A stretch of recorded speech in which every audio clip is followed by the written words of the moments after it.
तभी नीलांश और उसके छोटे भाई दोनों के मुंह से निकल गया, अरे यही वाला बैग था, वो माँ ने स्कूल से आते वक्त हमारे बाग के अंदर रखा था। अंकल कहाँ से मिला ये बैग आपको? नीलांश का भाई बोल, अरे मामी यही बैग था। उसे दिन माँ के हाथ में जब माँ हमें स्कूल में मिलने आए थे, जब हमें स्कूल से आ रहे थे तो माँ ने हमारे स्कूल बैग में रखा था, लेकिन घर आते ही पता नहीं कहाँ गायब हो गया था। इंस्पेक्टर को समझते देर नहीं लगी और वो तुरंत सारा मामला समझ गया, क्योंकि छोटे बच्चे कभी झूठ नहीं बोलते। छोटे बच्चों की मासूमियत भरी सच्चाई को सुनकर इंस्पेक्टर को बात समझते देर नहीं लगी थी कि इन लोगों का इसमें कोई दोष नहीं है, सारा दोष हरी और उसके दोस्तों का है। सामान मिलते ही इंस्पेक्टर ने राजेश से बातचीत की और कहा कि सॉरी राजेश जी, हमने आपको कष्ट दिया, लेकिन आगे से इस आदमी से आप सावधान रहें। लेकिन जब भी मुझे आपकी गवाही या कोई जानकारी आवश्यकता पड़ेगी तो आपको कष्ट उठाने तो आना पड़ेगा। राजेश बोल, यकीन मानिए सर, मैं तो बाहर रहता हूँ, आज ही वापस आया था, मुझे नहीं पता इस आदमी ने हमारे घर में सामान कब और कैसे रख दिया। हम सब तो इसके इस कारनामे से भी अनजान थे। पुलिस सामान और हरी को गाड़ी में बैठकर वापस थाने ले आई और उन बुजुर्ग दंपत्ति को फोन कर कर बुलाया और उनका सामान उन्हें सौंपते हुए पूछा कि आपकी तो फिर तो दर्ज हो गई है, लेकिन अगर आप कोई और कार्यवाही करना चाहते हैं तो कर सकते हैं। बुढ़िया ने कहा, बेटा तुम्हारा बहुत बहुत धन्यवाद, तुम्हारी सूझबूझ से हमारा सामान वापस मिल गया, लेकिन इसे सजा जरूर होनी चाहिए ताकि फिर कभी चोरी करने की हिमाकत न करें। चोरी के जुर्म में जग्गू हरी और उसके दोस्तों को जेल की हवा खानी पड़ी। श्याम बाबू को जब सारी घटना का पता चला और उन्हें इतना शर्मिंदा होना पड़ा कि राज को फोन करके माफी मांग रही थी। श्याम बाबू बोल, बेटा पूत के पांव तो पालने में ही दिख जाते हैं, ये हमारे बुरे कर्मों की सजा है। वह कहते हैं ना बोया पेड़ बबूल का तो आम कहाँ से हूँ। ये सब हमारे बुरे कर्मों की सजा है और तुम्हारी मम्मी के लाड प्यार का नतीजा है। मुझे बहुत दुख है बेटा कि मेरे बेटे के कारण तुम्हारे घर पुलिस आई और तुम्हारी इतनी बदनामी और बेइज्जती हो गई। मैं शकर भी तुमसे माफी मांगने के अलावा कुछ नहीं कर सकता हूँ। राजेश ने कहा, बाबूजी कोई बात नहीं, क्या कर सकते हैं। आप जब अपना ही सिक्का खोटा होता है तो हम किसी को दोष नहीं दे सकते। अगर आपका बेटा है तो मेरे लिए भी बेटे के समान है और मुझे भी हारी से इतनी गिरी हुई हरकत की तो उम्मीद बिल्कुल नहीं थी। राजेश की सारी कॉलोनी में बात जो हो चुकी थी, जैसे आपके साले ने चोरी का सामान और आपके घर में छिप कर रखा था। कोई कहता, सबको बताओ चोरी चकारी में फंसने की क्या जरूरत थी, इतनी अच्छी सैलरी मिल रही है, लेकिन लोगों का तो मन ही नहीं भरता, जितने मुंह उतनी बातें हो रही थी। कुछ लोग सारी घटना को मिलीभगत कर रहे थे। सच में राजेश की बदनामी तो हो गई थी, क्योंकि कोई यह नहीं कह सकता था कि श्याम बाबू के बेटे ने चोरी की है। सब यही कह रहे थे कि जीजा सब साले ने जो मिलकर चोरी की है। यही बात राजेश को बुरी लग रही थी। इस घटना की अफरा तफरी में अचानक से विद्या को लेबर पेन शुरू हो गए। पुलिस को देखकर विद्या के मन में जो घबराहट और हलचल हुई थी, उसी का कारण जो उसका बीपी कम हो रहा था और घबराहट के कारण उसके पसीने छूट रहे थे और काफी देर तक वो खुद को संभालती रही। लेकिन अंत में उसने नीलू से कहा, दीदी आप मुझे हॉस्पिटल लेकर चलो, मेरी हालत खराब होती जा रही है। एक मुसीबत टाली नहीं की, दूसरी मुसीबत सर पर आ गई। इसे कहते हैं गरीबी में आता। नीला होना। नीलू ने कहा, राजेश सुनो, मैं मम्मी के पास रुकती हूँ। तुम विद्या को लेकर अस्पताल पहुँचे, किशन साथ चल जाएगा। इस हालत में मम्मी और बच्चों को घर पर अकेले छोड़ना ठीक नहीं है। राजेश ने फटाफट गाड़ी बाहर निकाल नीलू विद्या को बैठने लगी। तभी उसे तरफ ऑटो से विमला उतर रही थी। विमला ने भागकर अपना सामान अंदर रखा और नीलू के पास जाकर पूछ, दीदी ये कौन है? नीलू ने कहा, यह मेरी छोटी भाभी है। नीलू बोली, बाकी बातें मैं शाम को आकर बताऊंगी। अभी जो तुम में भाभी की हालत खराब है। मैं इन्हें अस्पताल लेकर जा रही हूँ, तो मम्मी जी और बच्चों को संभालो। और हाँ, घर का हाल बहुत बुरा हुआ पड़ा है, उसको ठीक कर देना। विमल को देखकर नीलू को ऐसे लग रहा था जैसे कि अंधे को दो आंखें मिल गई हो। विमल बोली, दीदी आप आराम से, जो मैं सारा घर संभाल लूंगी। आप घर और मम्मी जी और बच्चों की बिल्कुल चिंता मत करो। ने अस्पताल पहुंचते ही जो विद्या को एडमिट करवा दिया और बाहर बैठ गई। सभी डॉक्टर के आने का इंतजार कर रहे थे कि विद्या को चेकअप करने के बाद बताएं कि वो ठीक है। नीलू बैठे हुए सोच रही थी कि सारी मुसीबत उसी के हिस्से में आनी है कि दोनों बहन कितने सुख से, आराम से और फिर ससुराल में रह रही हैं। सारी मुसीबत के पहाड़ उसके ऊपर ही गिर रहे हैं। हरी की चोरी की हरकत ने उसका दिल दुखा दिया था। पहले अचानक से ससुर जी इस दुनिया से विदा हो गए। उसकी सासू माँ बीमार चल रही थी। उसके बाद इतना बड़ा बंगला बेचने की नौबत आ गई। नीलू को लग रहा था जैसे मुसीबत में उसे चारों ओर से घेर लिया है। पीहर में मम्मी पापा का बुरा हाल था। हरी की इस हरकत के बाद उसके पापा के मन की स्थिति कैसी होगी, यह नीलू अच्छे से जानती थी। पर रहते हैं न, जब मुसीबत आती है तो चारों तरफ से आती है। कृष्ण हॉस्पिटल के अंदर 1 मिनट भी बैठ नहीं पा रहा था। बार बार इधर उधर घूम रहा था। उसे अपनी पत्नी से ज्यादा हरी की चिंता हो रही थी। हरी ने आंखें जीजाजी के साथ इतना बुरा क्यों किया, लेकिन नीलू का तो ध्यान उसके तरफ गया ही नहीं। वह तो खुद गहरी सोच में डूबी हुई थी। राजेश ने श्याम बाबू को फोन कर दिया था कि वो जल्दी अस्पताल पहुँचे।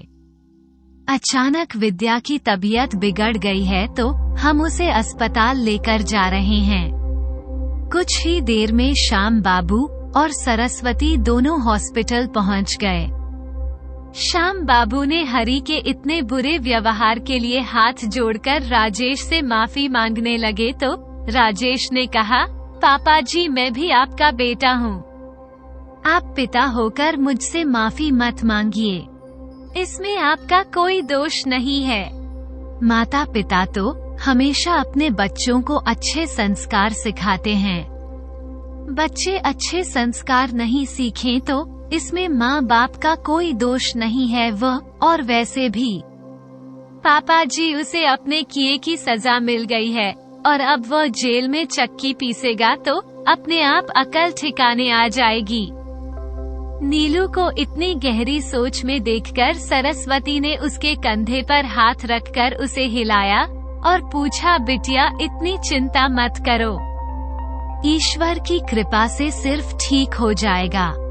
तभी डॉक्टर बाहर आई और उसने खुशखबरी सुनाई कि आपकी बहू ने एक प्यारी सी गुड़िया को जन्म दिया है। राजेश तो ये सुनते ऐसे खुश हो गया कि जैसे उसका सपना पूरा हो गया। उसने तुरंत किशन से कहा, देखो किशन, ये बिटिया तो हमारी रहेगी। किशन ने कहा, जीजा जी, जब उसका पिता आपका है तो बिटिया पर आपका पूरा अधिकार है। इसने कहा, जीजू मैं आज जो कुछ भी हूँ ये किसी काबिल में बन पाया हूँ तो उसमें आप दोनों का योगदान है। मैं तो खुद चाहता हूँ कि मेरे बच्चे आप दोनों की छत्र छाया में ही बड़े हो। नीलू भी बच्ची को देखने के लिए चली गई। राजेश और किशन दोनों साथ देखने के लिए चली गई और मम्मी से कहा, मम्मी आप हमारे बाद देखने आ जाना। किशन तो डर के मारे बच्ची को गोद भी नहीं उठा रहा था। राजेश ने कहा, किशन ऐसा ही होता है, जब नीलांश पैदा हुआ था तो मैं भी उसे गोद में उठा नहीं पा रहा था। नीलांश को उठाते हुए मेरे हाथ कांप रहे थे। कोई बात नहीं, अब 1-2 दिन में तुम्हें आदत पड़ जाएगी, तब खुद ब खुद इस गुड़िया को अपनी गोदी से नीचे नहीं उतरोगे। नीलू बच्चों को देखकर बहुत खुश हुई। नीला ने विद्या से पूछा, विद्या तुम ठीक हो ना? विद्या ने मुस्कुराते हुए हाँ में से हिला दिया। नॉर्मल डिलीवरी होने के कारण विद्या को भी जल्दी होश आ गया था। थोड़ी थकान महसूस हो रही थी तो नीलू ने कहा, तुम आराम करो, मन बना कौन सा आसान काम होता है। बच्चे को जन्म देते ही नारी का दूसरा जन्म होता है। सरस्वती देवी बच्ची के लिए कुछ पुराने कपड़े घर से लेकर आई थी। सरस्वती और श्याम बाबू दोनों बहुत खुश थे। पहले पहले जो पोती भाग्यवान होती है, ये बात वो दोनों अब नीलू पैदा हुई थी तब से मानते आ रहे हैं कि बेटियां लक्ष्मी का स्वरूप होती हैं और बेटियां सौभाग्य से मिलती हैं। श्याम बाबू तो वैसे भी अपने दोनों बेटों से इतने परेशान रहे थे कि अब उन्हें बेटे की इच्छा ही नहीं रही थी। हरी की इस हरकत ने तो उन्हें अंदर तक तोड़ दिया था। अपनी पोती को देखकर वो फल नहीं समा रहे थे। नीलू भी खुश थी कि चलो कम से कम हर तरफ से परेशानियों और बुरी ही खबरें सुन रही थी। इस बच्ची के आने से खुशी महसूस कर रही थी। राजेश ने कहा, विद्या तुमने तो नीलांश और उसके भाई को एक छोटी बहन देकर दोनों की कलाई पर राखी बांधने के लिए प्यारी सी बहन दे दी। राजेश बोल, विद्या तुम सच में भाग्यवान हो। देखो पहले मैं और ब्रिजेश भैया अपनी राखी के लिए तरसते थे, फिर अनिरुद्ध और अविनाश की कलाई सूनी रह गई, लेकिन तुम्हारी बेटी ने आकर हम सबकी कलाइयों पर राखी बांधने का इंतजाम कर दिया। ये बच्ची सच में बहुत भाग्यवान है। बेटियों के बिना कितने ही तीज त्योहार अधूरे रह जाते हैं। ऐसे लगता है जैसे हर का अस्तित्व बेटियों के बिना अधूरा है। उधर विमला ने धीरे धीरे सारा सामान दोबारा से जमा दिया था। रात का खाना भी तैयार करके रख दिया था। विमला ने नीलांश और उसके छोटे भाई को खाना खिलाकर सुला दिया और सुशीला देवी को भी सोने के लिए बोल दिया। फिर वह अपने कमरे के अंदर कुछ देर आराम करने के लिए चली गई और अपनी बेटी को सुलाने लगी। तभी फोन की घंटी बजी। वो दौड़कर अपने कमरे से ड्राइंग रूम में आ गई। जैसे ही बिमला ने फोन उठाया, उधर से नीलू की आवाज थी। नीलू ने बताया कि उसकी भाभी ने प्यारी सी बेटी को जन्म दिया है। विमला ने नीलू को भी बधाइयां दी और कहा, दीदी मैंने सब काम कर दिया है, आप किसी बात की चिंता मत करना। रात को श्याम बाबू सरस्वती विद्या के पास ही रुक गए। श्याम बाबू बोले, तुम सब घर जाकर आराम करो। वैसे भी हरी के कारण तुम सब लोग पूरे दिन परेशान रहे हो। थोड़ा आराम करोगे तो तुम सबको अच्छा लगेगा। सुबह तुम लोग आ जाना, तब हम घर चले जाएंगे। नीलू, राजेश्वर, किशन घर वापस आ गए। विमला ने फैला हुआ सामान समेट दिया था और घर को फिर से सजा दिया था। घर फिर से सजा हुआ देखकर नीलू को बहुत अच्छा लग रहा था, लेकिन अब तीनों डरे हुए बैठे थे कि कहीं कभी फिर हरी दोबारा उनके घर में ऐसी कोई चीज रखकर उन्हें दोबारा ना फंसा दे। नीलू ने खुद अपने भाई हरी की सारी बातें विमल को बता दी और सावधान रहने के लिए कहा। विमल को जब सारी बातें पता चली तो वह हैरान रह गई कि कोई भाई अपनी बहन के साथ इतना बुरा व्यवहार कैसे कर सकता है। जी बहन ने हर मुश्किल की घड़ी में उसका साथ दिया हो।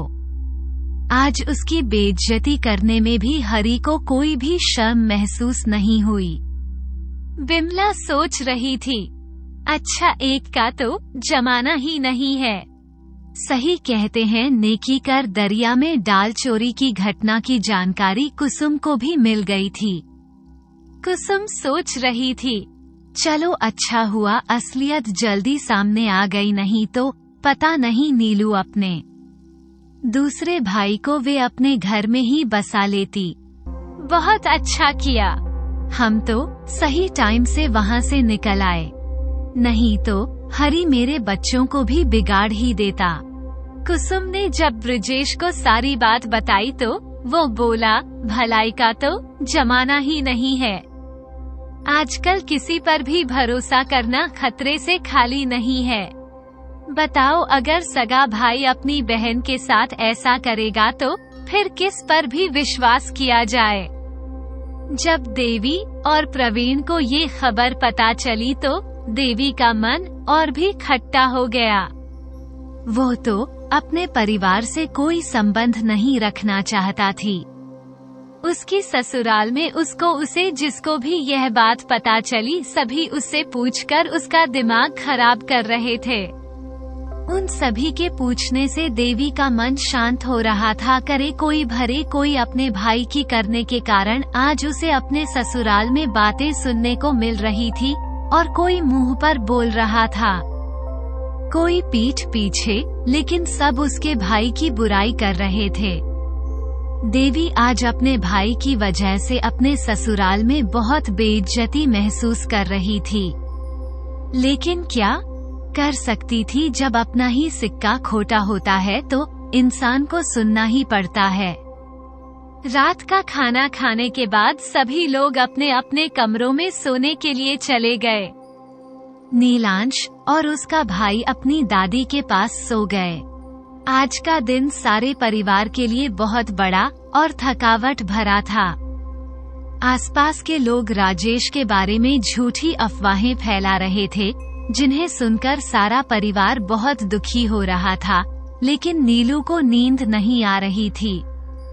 उसको अब एक अजीब सी बेचैनी लग रही थी। राजेश ने उसे अपने पास बुलाया और कहा, नीलू तुम किसी बात की चिंता मत करो, मैं तुम्हारे साथ हूँ। मुझे पता है इस घटना से तुम्हारा कोई भी मतलब नहीं है और हरी ने तुम्हारे साथ ही नहीं, मेरे साथ भी धोखा किया है, मेरे भी विश्वास को ठेस पहुंचाई है। नीलू राजेश के गले लगकर रोने लगी।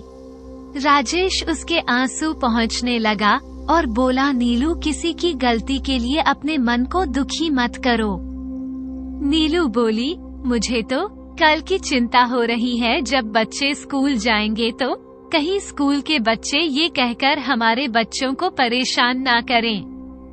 तुम्हारे मामा ने तुम्हारे घर में चोरी का सामान छुपाया था, क्या तुम भी उसे चोरी में शामिल थे? मेरे निर्दोष और मासूम बच्चों को अपने माँ की गलती का भुगतान न करना पड़ जाए, क्योंकि राजेश ऐसी घटनाओं का बच्चों के मन पर बहुत बुरा असर पड़ता है। राजेश ने नीलू कहा अपने हाथों में लिया और कहा, ऐसा कुछ नहीं होगा, तुम बेवजह इतना तनाव ले रही हो। हम इतने सालों से इसी शहर में रह रहे हैं, सभी को हमारे बारे में पता है। हमारी आदत और संस्कार हमारे व्यक्तित्व की पहचान, और पहचान इतनी जल्दी नहीं मिटती। नील बोली, राजेश तुम्हें पता है ना, करने वाले का हाथ पकड़ सकते हैं, लेकिन बोलने वाले की जुबान नहीं पकड़ सकते। राजेश बोल, नीलू मैं अभी एक हफ्ता यही हूँ, मैं खुद बच्चों को लेकर जाऊंगा और छोड़कर आऊंगा, और अब तुम मेरे पास आओ और चुपचाप सो जाओ। तुम्हारे लिए इतना तनाव लेना ठीक नहीं है। नीलू धीरे धीरे राजेश के पास जाकर सो गई। दिन भर के अवतार अफरा तफरी के कारण राजेश भी थक गया था। आंखें नींद और थकावट से भरी हुई थी। बिस्तर पर लेटे ही नींद आ गई, लेकिन नीलू और राजेश दोनों के मन में डर बैठ गया था।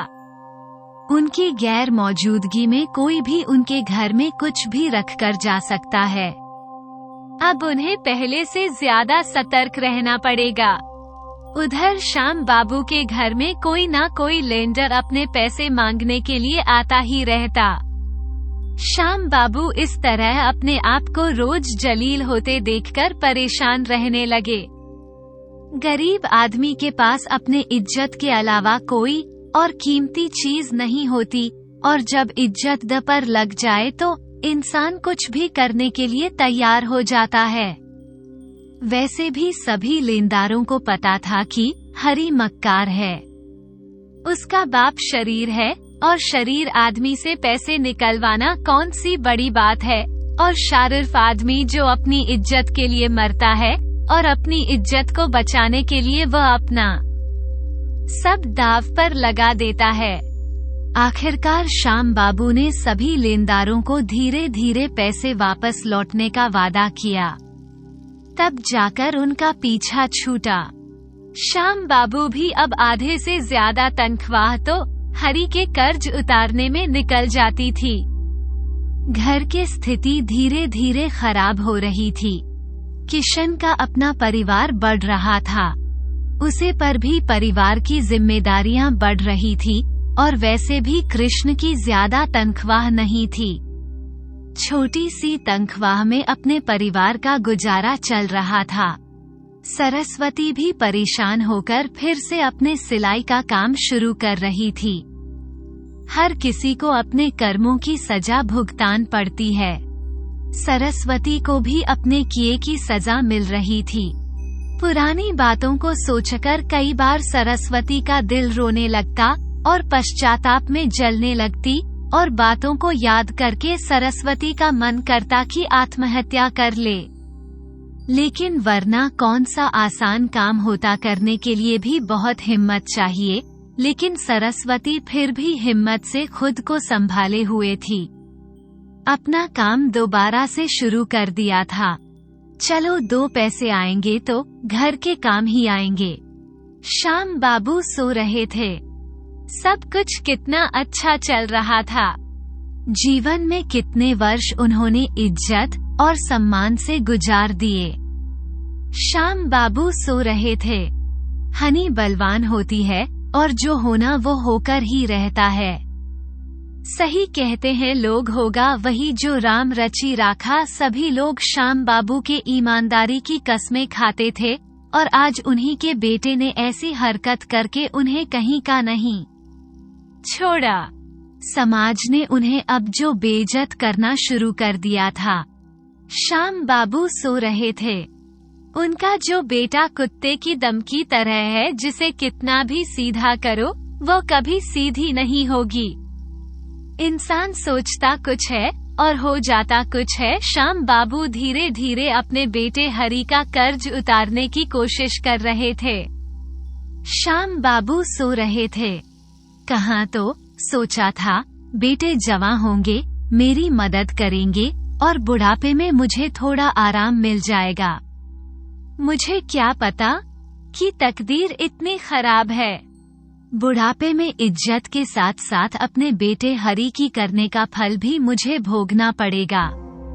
अपने जीवन में मैं हमेशा ईमानदारी से काम किया और हमेशा सुख के सपने देखे कि जब मैं ईमानदारी से रह रहा हूँ तो मेरा बुढ़ापा बड़े अच्छी और इज्जतदार तरीके से जो बीतेगा।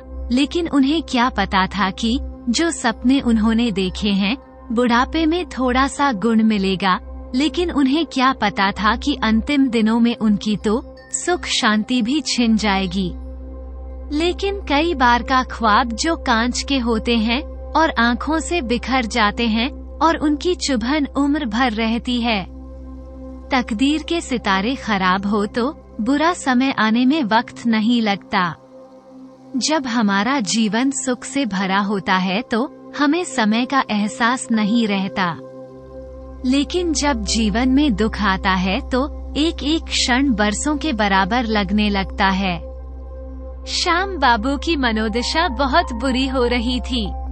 श्याम बाबू ने कई बार सोचा कि नीलू के पैसे वापस कर दे, लेकिन कभी इतनी बरकत ही नहीं हुई कि नीलू के पैसे वापस कर पाए।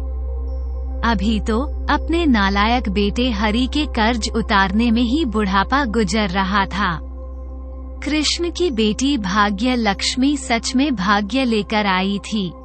बेटी के कदमों से कृष्ण के जीवन में जैसे ही पड़े किशन का भाग्य चमक उठा। उसे प्रमोशन मिल गई और अब उसकी तनख्वाह भी अच्छी हो गई।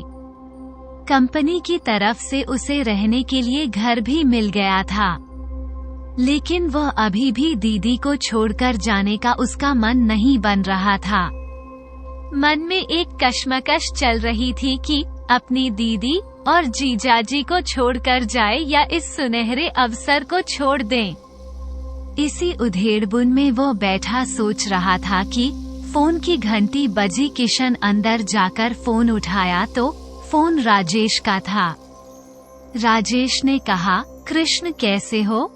किशन बोला, जीजाजी बिल्कुल ठीक हूँ, आप बताओ कैसे हो? किशन बोला, मैं भी जीजाजी ठीक हूँ। राजेश बोल, किशन तुम्हारे लिए खुशखबरी है, मेरा ट्रांसफर वापस अपने शहर में वापस हो गया है। 1 हफ्ते के बाद मैं अपने घर वापस आ रहा हूँ कि सर ने पूछा, जीजाजी फिर से आपका प्रमोशन हुआ है? राजेश ने बताया कि मैं प्रमोशन नहीं लिया, लेकिन बड़े ऑफिसर से बात करने के बाद उनका ट्रांसफर अपने ही शहर में हो गया है। कि सन बोला, जीजू ये तो बहुत अच्छी बात है, मैं दीदी को एक खुशखबरी आते ही बताऊंगा। जैसे दीदी ऑफिस से आएंगे वो बहुत खुश हो जाएगी। राजेश ने कहा, नहीं नहीं, तुम अभी नीलू को कुछ मत बताओ, मैं खुद आकर नीलू को खुशखबरी सुनाऊंगा और उसे वक्त उसके चेहरे की मुस्कुराहट को करीब से देखना चाहता हूँ, क्योंकि मुझे पता नीलू ये सुनते ही बहुत खुश होगी और दोनों बच्चे भी खुश हो जाएंगे। राजेश बोला कि सन, मेरे दोनों बच्चे बड़े हो रहे हैं, अब उन्हें मेरी देखरेख की ज्यादा आवश्यकता है, और दूसरी बात यह है कि मैं अधिक से अधिक समय अपनी माँ के साथ गुजारना चाहता हूँ, क्योंकि उनकी हालत दिन प्रतिदिन खराब हो रही है। अगर मैं इस वक्त भी उनकी देखभाल और सेवा नहीं की तो उम्र भर पश्चाताप की आग में जलते रहूंगा। कृष्ण ने कहा, जीजू बिल्कुल सही कह रहे हैं, आपने बिल्कुल सही निर्णय लिया है। आपके आने से सबसे ज्यादा खुश आंटी जी की होगी। खुशी यह कहकर कृष्ण ने फोन रख दिया और इधर ऑस्ट्रेलिया में शिवानी के जो बच्चे के लिए तरस रही थी। शिवानी वैसे तो अपने भाई के बच्चों को बहुत प्यार करती थी। रूप और कई शिवानी से कहती थी कि सुबह और साहिल दोनों आपके ही बच्चे हैं। शिवानी रहती है, हाँ भाभी है, दोनों मेरे ही बच्चे हैं, लेकिन मैं फिर भी अपना बच्चा चाहती हूँ। अगर ईश्वर ने मुझे अपना बच्चा पैदा करने लायक बनाया तो क्या हुआ? मैं किसी अनाथ बच्चों को गोद लेकर उसका पालन पोषण करना चाहती हूँ। अनाथ बच्चों को सारी खुशियाँ देना चाहती हूँ जिसका वह हकदार है। माता का प्यार उसे पर लुटाना चाहती हूँ। शिवानी ने रुंध गले से कहा, भाभी मुझे अपना बच्चा चाहिए। यह मेरे भतीजे हैं, लेकिन मुझे अपना बेटा या बेटी चाहिए जो सिर्फ मुझे माँ पुकारे, जिस पर मेरा हक हो, जिसकी वाल में मैं अपनी माँ माफी करूँ, जिसको मैं माँ की तरह लाड प्यार करूँ, और गलती करने पर माँ के पूर्ण अधिकार के साथ दांत भी सुकून। शिवानी ने कहा, भाभी आप मेरी बातों का बुरा मत मानो, साहिल और शुभम दोनों को मैं अपना ही मानती हूँ। मेरे मन में उनके लिए कोई भी द्वेष भावना नहीं है, लेकिन बुआ की तरह प्यार करना इन्हें मैं चाहती हूँ। रूप बोली, दीदी आप सही कह रही हो, सभी रिश्तों की अपनी एक अहमियत होती है। वैसे भी दीदी अपनी चीज अपनी ही होती है। आप सच में एक अनाथ बच्चों को गोद लेकर उसे प्यार दो, माँ का आपका जीवन सच में खुशियों से भर जाएगा। शिवानी ने कहा, भाभी कोशिश तो बहुत कर रही हो, दिखते हो कभी सवार मेरी मनोकामना पूरी करते हैं। उधर देवी के घर में भी मनमुटाव चल रहा था। सासू माँ उसे दिन की कई बातों को वह इतने समय बाद भी भूल नहीं पा रही थी। सबकी बातें सुनने के बाद अब देवी के मन में अपने ससुराल के प्रति मोह भंग हो चुका था। वह समझ चुकी थी कि वह ससुराल के परिवार के लिए चाहे जो कर ले, इस परिवार में वह हमेशा पराया ही रहेगी। देवी सोच रही थी, इतने वर्षों के बाद भी उसे इस परिवार ने अपना नहीं समझा। उसकी सासू माँ ने चंद मिनट में उसे अपने माता पिता और भाइयों से दूर रहने को बोल दिया। उसके परिवार को पराया साबित कर दिया। उसके भाई की गलती के लिए उसके साथ साथ उसके बच्चों को भी सजा मिल गई कि उसके बच्चे कभी अपने नाना नानी मौसी और मौसी से किसी से नहीं मिल पाई। भाई की गलतियों के लिए अपने माँ बाप को छोड़ना पड़े तो ये तो उसने कभी नहीं सोचा था। आज देवी को एहसास हो रहा था कि उसने अपने जीवन में कितना बड़ा हिस्सा इस परिवार की तरक्की और उन्नति में लगा दिया। शादी के बाद से वो अपने परिवार एक बिजनेस को इतना शिखर पर पहुंचा दिया था। कभी अपने माता पिता और भाई बहनों को पैसों की मदद तक दूर की बात, उनके दुख सुख में भी साथी नहीं बन पाई थी। पिता पर कितनी परेशानी आई, लेकिन इतनी अमीर होने पर भी उसने कभी अपने पिता की मदद के लिए हाथ नहीं बढ़ाई। छोटी बहन रूपा पर भी कितनी विपत्तियां आई, रूप और नीलू दीदी के परिवार पर कितनी विपत्तियां आई, लेकिन वो घर परिवार को ही संभालती रह गई। कभी बिजनेस की ट्रिप है, कभी बच्चों की पढ़ाई लिखाई, कभी दूर रहने का बहाना बनाकर वह हमेशा साथ देने से बचती रही। अपने पीहर में किसी के बुरे वक्त में उसने कभी साथ नहीं निभाया। अपनी ससुराल के घर परिवार को सहेजती रही। जहां कोई अपना था ही नहीं, वो तो सिर्फ एक पैसे कमाने की मशीन बनकर रह गई थी। उसके महत्वाकांक्षी स्वभाव ने उसे जिंदगी की बुलंदियों पर पहुंचा तो दिया था, लेकिन किसी महत्वाकांक्षी स्वभाव के कारण वो अपने परिवार से धीरे धीरे दूर हो गई थी। आज देवी ने थोड़ी हिम्मत जताकर अपनी बहन नीलू को फोन किया और अपने सभी गलतियां के लिए अपनी बड़ी बहन नीलू से क्षमा मांगी। नीलू ने उसकी मनोदशा जानकर सिर्फ इतना ही कहा, कोई बात नहीं देवी, सुबह का भूला। अगर शाम को घर वापस आ जाए तो उसे भूला नहीं कहता। मैं खुश हूँ कि तुम्हें अपनी गलती का एहसास हो गया। नीलू बोली, मैं बिल्कुल नहीं कहती कि अपनी ससुराल में ध्यान मत दो या अपने ससुराल के पारिवारिक सदस्यों की देखभाल मत करो, लेकिन पर मैं अपने माता पिता और अपने भाई बहनों से बातचीत तो करते रहो। उनके सुख दुख में उनके साथ तो खड़े रहो।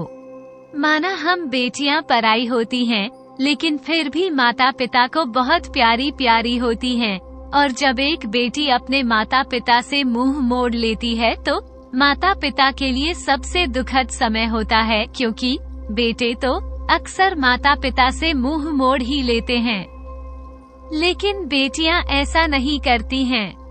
वो तो अपने प्यार और समझदारी से दोनों परिवारों को बांधे रखती हैं। दोनों जगह अपनी उपस्थिति दर्जी करवाती हैं। अपने भाई भतीजे पर जान छिड़कती है।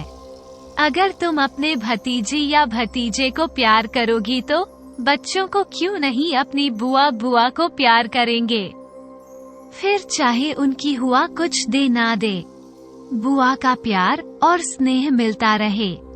बच्चों के लिए तो काफी होता है, और देवी जो बेटियां इतना नहीं कर पाती, फिर बेटी कहलन के लायक ही नहीं होती। तुमने उसे दिन माँ को फोन पर कितनी बातें सुना दी थी। उसे वक्त भी तुम्हें अपनी इज्जत का ख्याल ज्यादा आ रहा था। तुमने एक बार भी नहीं सोचा उसे वक्त मम्मी पापा के मन पर क्या गुजर। वे लोग इतनी इज्जत से रहते आए हैं, अकेले इस जिल्लत का सामना कैसे कर रहे होंगे। देवी, इस दुनिया में प्यार, ममता, अपनापन देने के लिए पैसे नहीं खर्च करने पड़ते। सहानुभूति भर 2 शब्द इसमें इंसान का हौसला बढ़ा देते हैं। और देवी जो बेटियां ये भी नहीं कर सकती तो फिर वह बेटी कहलन के तो लायक ही नहीं है। आज देवी को अपनी गलतियों का एहसास हो रहा था, और नीलू ने भी अपने मन की सारी भड़ास निकालते हुए कहा, देवी, तुमने कभी किसी का साथ नहीं दिया। जब भी माता पिता को किसी परेशानी में फंसे तो तुमने दूरी पकड़ ली। कभी अपने बच्चों पर नाना नानी के प्यार और स्नेह को लूटने का मौका नहीं दिया। कभी छुट्टियां होने पर भी बच्चों को ननिहाल लेकर नहीं आई। अपनी बड़ी बहन नीलों की बातें सुनने के बाद देवी का मन भरिया, उसकी आंखों से आंसू बहने लगे। लेकिन जैसे जैसे आंसू बह रहे थे, उसका मेल जो धौलाना जा रहा था, उसका मन धीरे धीरे शीतल और पवित्र होता जा रहा था। आज उसने अपनी बड़ी बहन से वादा किया कि वह सच में अपनी बड़ी बहन की तरह दोनों परिवारों को बांधने की कोशिश करेगी। जिस तरह नीलू दीदी अपने ससुराल और पीहर दोनों को संभाल रखा है। दीदी, मैं भी धीरे धीरे आपकी तरह बनने की कोशिश करूंगी। ये सुनकर नीला का मन अब शांत हो गया। चलो, देर आए दुरुस्त आए। नीलू ने कहा, देवी, मुझे तुमसे बहुत आशा है। देवी, हमारे माँ बाप ने हमें बड़ी मेहनत से पढ़ाई लिखाई करवाई है, अच्छे घरों में हमारी शादी की है। अगर आज उनके बेटे नालायक निकल गए तो हमें उन्हें संभालना होगा, उनका बेटा बनकर साथ देना होगा। हम अपने माँ बाप से ऐसे मुंह नहीं मोड़ सकते। देवी ने कहा, दीदी, मैं आपकी बात समझ गई हूँ। दोबारा फिर कभी मुझसे ऐसी गलती नहीं होगी। ये कहकर देवी ने फोन रख दिया और वह बाहर बालकनी में जाकर देखने लगी। देखा तो बहुत तेज बारिश हो रही थी। आज दोनों बहनों का मनमुटाव बारिश की रिमझिम बूंद में बह चुका था। आकाश में सुंदर इंद्रधनुष चमक रहा था। दोनों का मन प्यार भरे इंद्रधनुष के रंगों जैसा खिल उठा था। रविवार का दिन था। नीलू अपने बगीचे में पेड़ पौधों को साफ सफाई कर रही थी। फूलों के साथ साथ उसने एक हिस्से में कुछ सब्जियां भी लगाई थी, जिनकी देखभाल वह समय समय पर करती रहती थी। नीलू अपने ध्यान में मगन अपना काम करने लगी हुई थी। खुरपी लेकर पौधों के बीच में से घास निकल रही थी। तभी पीछे से धीरे से नीलू की आंखों पर राजेश ने अपने हाथ रख दिए। नीलू हड़बड़ाकर बोली, कौन है? पीछे हटने लगी, लेकिन आंखों पर हाथ होने से घबरा गई और अपनी आंखों से राजेश के हाथों को हटाने की कोशिश करने लगी। तभी उसे राजेश के पास से इत्र की व्यक्ति खुशबू ने उसके नजदीक होने का एहसास कर दिया, क्योंकि राजेश परफ्यूम नहीं लगा था, इत्र लगता था। और इत्र की खुशबू बहुत तेज होती है और नीलू को इस खुशबू का एहसास था। नीलू शांत हो गई और बोली, राजेश, मुझे पता है आप ही हो। तभी राजेश ने नीलू के हाथों से हाथ हटा। राजेश ने नीलू को पूछा कि तुमने मुझे कैसे पहचान? वो बोली, प्यार जो तुमसे करती हूँ इसलिए पहचान लिया। नीलू ने कहा, अच्छा छोड़ो, मुझे सब देख रहे हैं, हम बगीचे में खड़े हैं। राजेश बोल, नीलू तुम्हारी डरने की आदत कभी गई नहीं। और तो वो कहने लगा, यार अपनी बीवी को गले लग रहा हूँ। अपनी बीवी से मैं कहीं भी गले लगा सकता हूँ। नील लोगों ने कहा, खुशखबरी क्या है? जल्दी सुनाओ। राजेश ने बताया, मेरा ट्रांसफर इसी शहर में दोबारा हो गया है। नील बोली, सच में? तो ये बहुत अच्छी खुशखबरी आपने सुनाई है। नीलू के चेहरे की मुस्कुराहट देखकर राजेश का मन खुशी से चहक गया। राजेश को दोबारा नीलू को जो अपनी बाहों में भर लिया, कुछ देर ऐसे ही खड़ी रही। खुशी के खबर को सुनकर नीलू को दिल बड़ी जोर जोर से धड़क रहा था। वो ईश्वर का धन्यवाद कर रही थी और उसकी धड़कन राजेश को साफ सुनाई दे रही थी। तभी गार्डन में नीलांश आया और बोला, पापा का पाए? तो राजेश बोल, बेटा अभी आया हूँ कुछ देर पहले। राजेश ने कहा, अब मैं तुम्हारे साथ रहूंगा। तो नीलांश बोले, सच में पापा? और नीलांश दौड़कर अपनी मम्मी पापा के गले लग गया और बोला, ये हुई ना बात पापा, अब आप हमारे साथ रहोगे तो हमें बहुत मजा आएगा। नीलांश बोला, पापा आपके बिना तो मुझे बिल्कुल अच्छा नहीं लग रहा था। अब आपका भी हमें छोड़कर मत जाना, हमारे साथ हमारे घर में रहना। राजेश मुस्कुराते हुए बोला, बिल्कुल, अब हम साथ साथ रहेंगे। चलो दादी को ये खुशखबरी सुनाते हैं। दादी यह खबर सुनकर वो खुश हुआ और विमला ने सभी के लिए नाश्ता बनाया। सभी इकट्ठे बैठकर नाश्ता करने लगा। अच्छा अवसर देकर के सर ने भी अपने मन की बात अपनी दीदी और जीजा को बता दी कि सर ने कहा, जीजा जी आप आ ही गए हैं और विमल भी वापस आ गई है, तो मैं अपने मम्मी पापा के पास जाकर रहना चाहता हूँ ताकि मैं भी उनकी देखभाल कर सकूं। वे दोनों भी अकेले रह रहे हैं।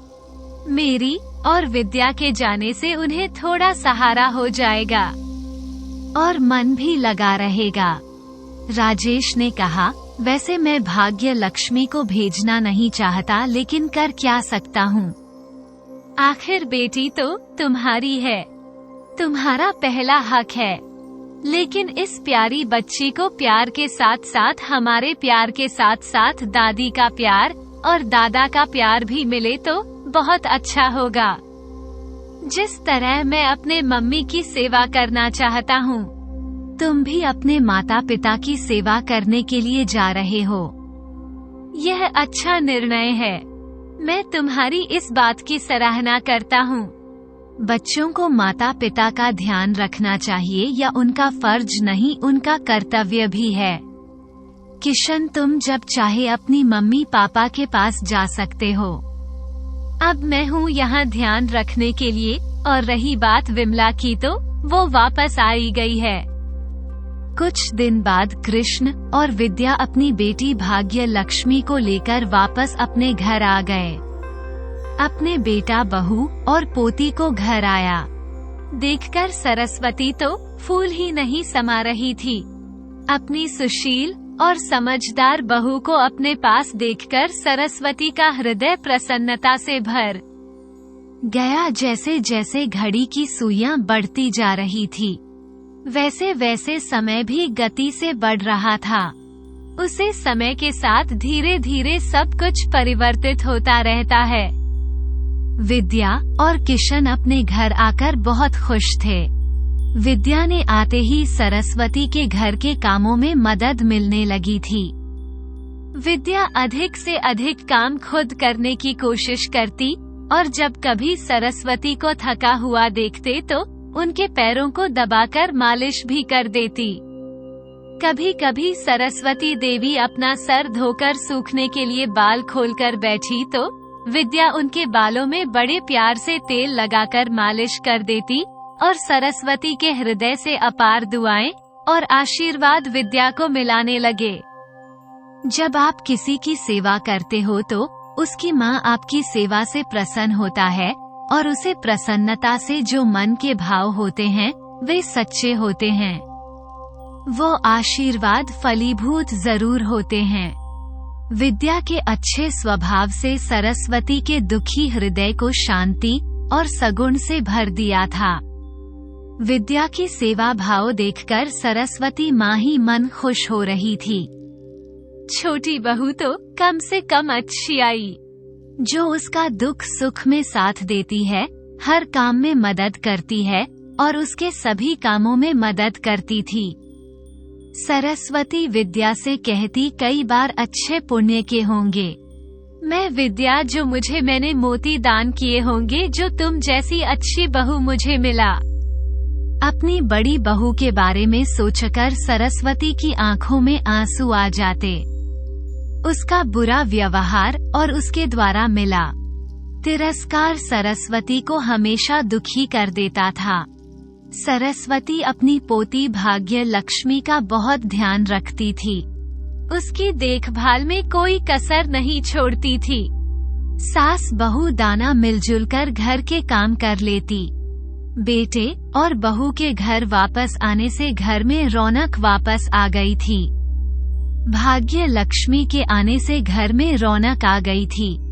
दिन भर उसकी मीठी मीठी बातों से अदा दादा जो उसमें खिलाने में लगे रहते। राजेश अपने बच्चों पर बहुत ध्यान दे रहा था। दोनों बच्चे उसने हाउस रीडिंग, स्विमिंग और बहुत सारे भारत जैन करवा दिए थे। दोनों बच्चे पढ़ाई लिखाई के साथ साथ खेल कूद में भी बढ़ चढ़कर हिस्सा ले रहे। पिता के संरक्षण में बच्चों को फलने फूलने का जो अवसर मिल रहा था, वो बहुत ही खूबसूरत होता है। पिता के साथ गुजारे पलों को बच्चे उम्र भर याद रखते हैं। माँ का प्यार और ममता बच्चों की कोमलता बनाए रखना है। उनके भीतर अच्छे संस्कार भरता है, लेकिन पिता का कठोर अनुशासन उनके व्यक्तित्व को निखार देता है, उनका विकास करता है। वैसे भी पिता का हौसला बच्चों के जीवन के संघर्षों में आगे बढ़ाने की प्रेरणा देता रहता है। राजेश का बड़ा बेटा नीलम सब 12वीं कक्षा में आ गया था और छोटा बेटा 10वीं कक्षा में था। दोनों बच्चे बड़े होकर अपने माता पिता के सपनों को पूर्ण कर रहे थे। राजेश और नीलू बहुत ही सुखद और सुंदर समय के साथ जीवन बिता रहे थे।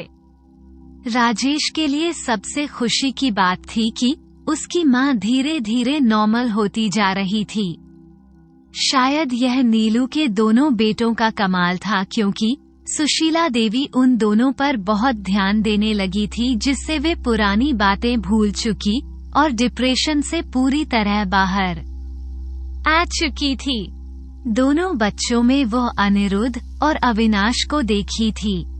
हरी की सजा भी पूरी हो चुकी थी और वह अपने घर वापस आया और माता पिता के पैरों में पड़कर माफी मांगने लगा।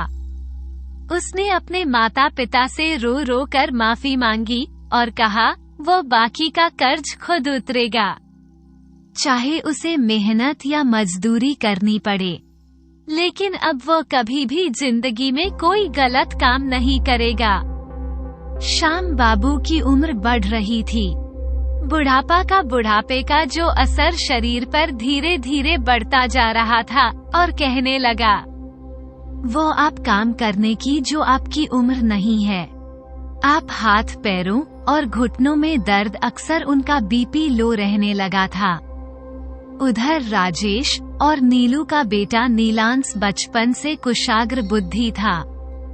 वो बिल्कुल अपने पिता की तरह बहुमुखी प्रतिभा का धनी था। वैसे ही राजेश का बेटा नीलांश जैसे राजेश था, होशियार वैसे ही नीलांश था। वो कहते हैं ना, स्वर पर घोड़ा। आप पर बेटा अधिक नहीं तो थोड़ा थोड़ा नीलेश तो जैसे राजेश की ही कॉपी था। जैसे राजेश अपने कॉलेज में कई प्रतियोगिताओं में पुरस्कार लेकर कॉलेज का नाम रोशन करता था, वैसे उसका बेटा जो अकादमिक और खेल कूद में अपने कॉलेज और विद्यालय का नाम रोशन कर रहा था।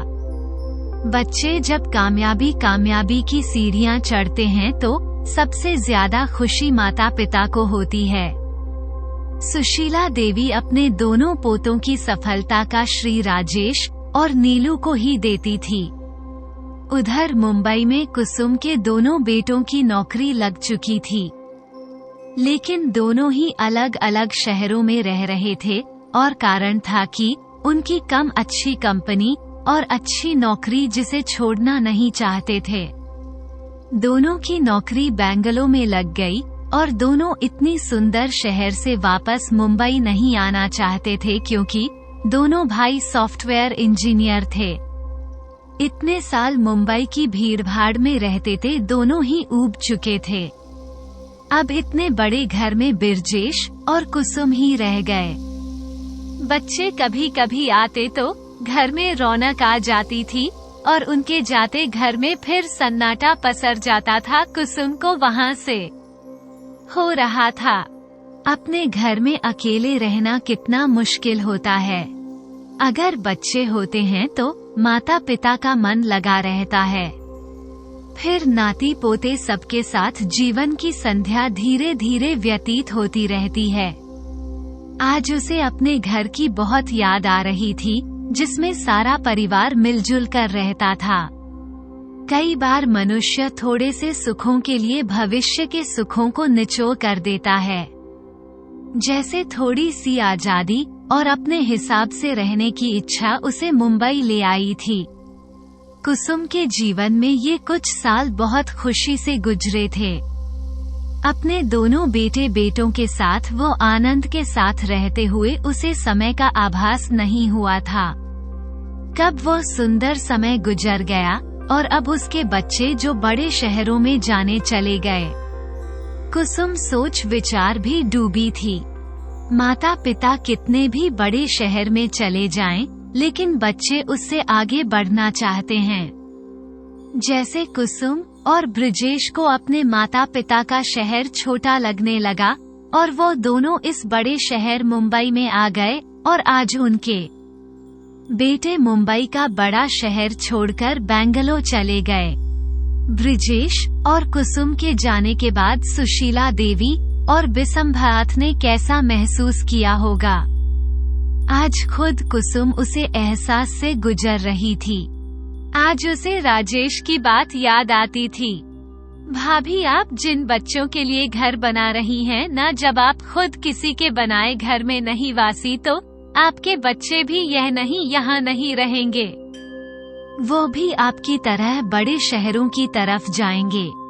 जिन बच्चों की खातिर आपने अपना घर बना रही हैं और अपना इतना बड़ा बेच दिया है, वैसे ही देखना एक दिन आपका यही बच्चे आपको छोड़कर चले जाएंगे। और आज सच में कुसुम को यही एहसास हो रहा था। कुसुम को ऐसा लग रहा था जैसे राजेश ने उसे दिल से बद्दुआ दी थी, जो आज पूरी हो गई। कुसुम को राजेश की सारी बातें याद आ रही थी। राजेश की कहीं एक बात उसे सी की तरह चुभ रही थी। राजेश की बातों से उसकी माँ उसे वक्त उतना कसलाह नहीं हुआ था, जितनी कड़वाहट उसे आज महसूस हो रही थी। कहते हैं ना, कलयुग चल रहा है और कलयुग में हर कर्म का फल हाथ के हाथ मिलता है। कुसुम को भी अपने किए ही कर्मों की सजा मिलनी शुरू हो चुकी थी। उधर ऑस्ट्रेलिया में बहुत दिन से ऋषि के दोस्त रवि का फोन नहीं आया था। बचपन के दोस्त कई बार आपस में अपना दुख सुख बांट लेते हैं, बातचीत कर लिया करते हैं, लेकिन बहुत दिनों से रवि ने ऋषि को कोई फोन नहीं किया था। अचानक न्यू ऋषि को रवि की याद आई और उसने अपने दोस्त रवि को फोन किया और हालचाल पूछा। भाभी, बच्चे सब कैसे हैं यार? कितने दिन हो गए, तूने मुझे फोन नहीं किया। क्या बात है, सब ठीक है ना? ये सुनते ही रवि की रोने की आवाज आने लगी। ऋषि का मन थोड़ा घबरा गया। उसे दोबारा थोड़ी तेज जो पूछा आवाज में पूछा, यार मुझे बता क्या हुआ है, तू ऐसे क्यों रो रहा है? तब रवि ने कहा, सब ठीक है ना? ऋषि ने पूछा तो रवि ने कहा, पहले खुद को संभाला और फिर कहा, काफी दिनों से तुम्हारी भाभी बीमार चल रही थी, उन्हें कैंसर हो गया था।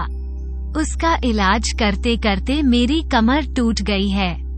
कई बार सोचा तुमसे कुछ पैसे उधार ले लो, लेकिन फिर पता चला कि शिवानी भाभी को भी ब्रेन ट्यूमर हो गया है और उनका इलाज भी चल रहा है। तैयार मैं तुझे पैसे मांगने की हिम्मत नहीं जुटा पाया।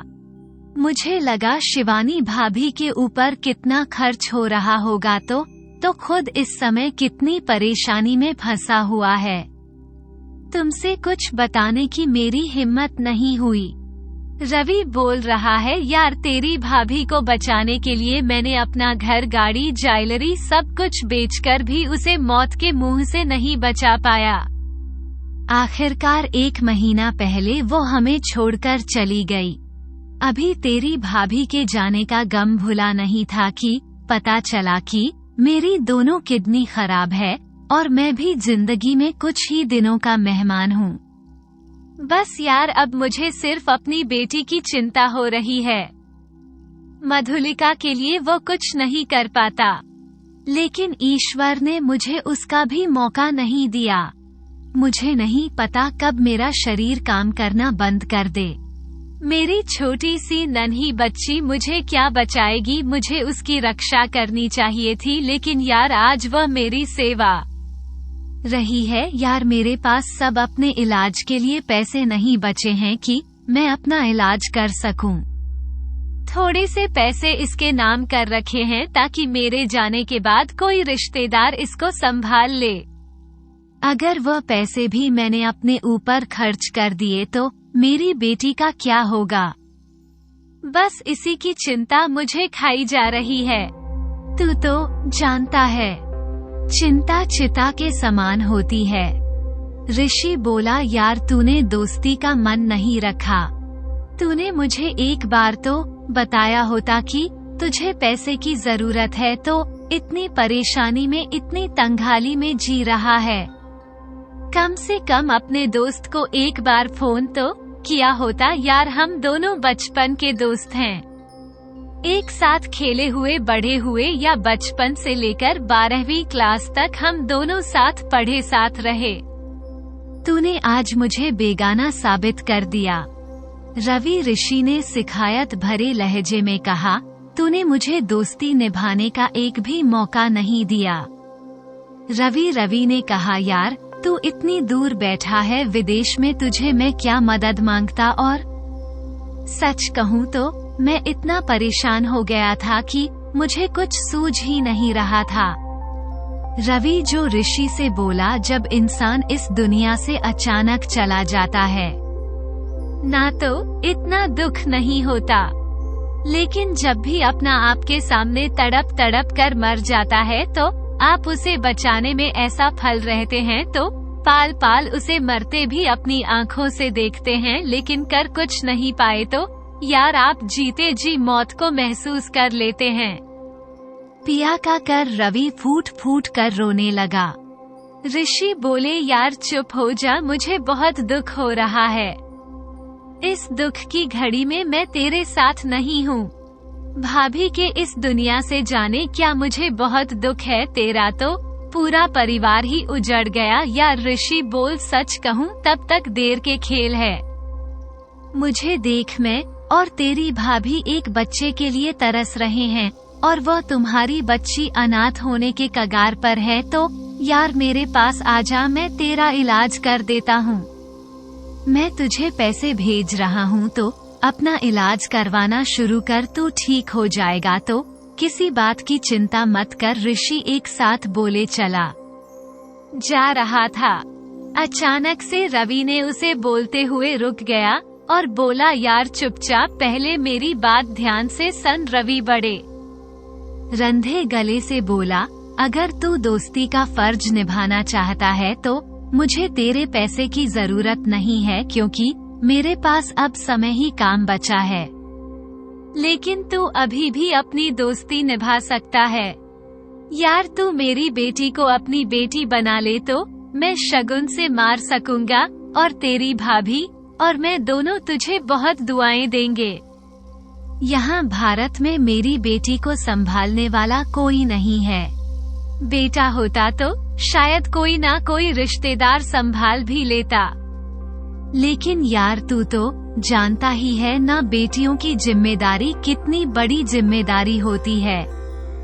पढ़ाई लिखाई के अलावा शादी ब्याह पर जो खर्चा होता है, दान दहेज देना पड़ता है। सभी लोग उसे खर्च और जिम्मेदारी से बचना चाहते हैं।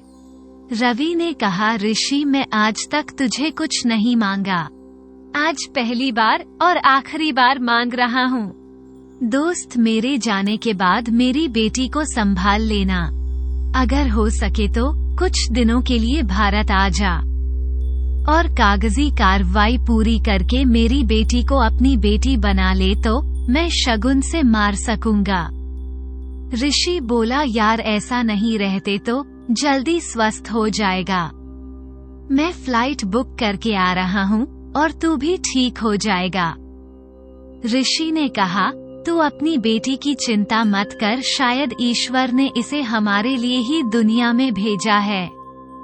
शायद तुझे पता नहीं है, इतने सालों से हमारे आंगन में एक फूल भी नहीं मिला। शिवानी और मैं बच्चों के लिए तरस रहे हैं और अब शिवानी की ऐसी स्थिति है कि वो मन नहीं बन सकती, लेकिन एक बच्चे को गोद लेने की उसकी दिली तमन्ना है जो तुम्हारी बातें सुनकर पूरी हो गई है। मैं जल्द से जल्द भारत आकर कागजी कार्रवाई पूरी करता हूँ और तुम्हारी बेटी को अपनी बेटी बनाकर रखूंगा। तुम बिल्कुल निश्चिंत रहो। आखिर दोस्त दोस्त के काम आते हैं यार, और हम दोनों तो यारों के यार हैं, और अपने यार के लिए तो मैं अपनी जान भी कुर्बान कर सकता हूँ। रवि ने हंसते हुए कहा, बस यार आज तूने मेरा दिल खुश कर दिया। सच कहूँ तो अब मौत से भी डर नहीं लग रहा और अपनी बेटी को तेरे हाथों में सौंपने के बातों में बिल्कुल निश्चिंत हो जाऊंगा।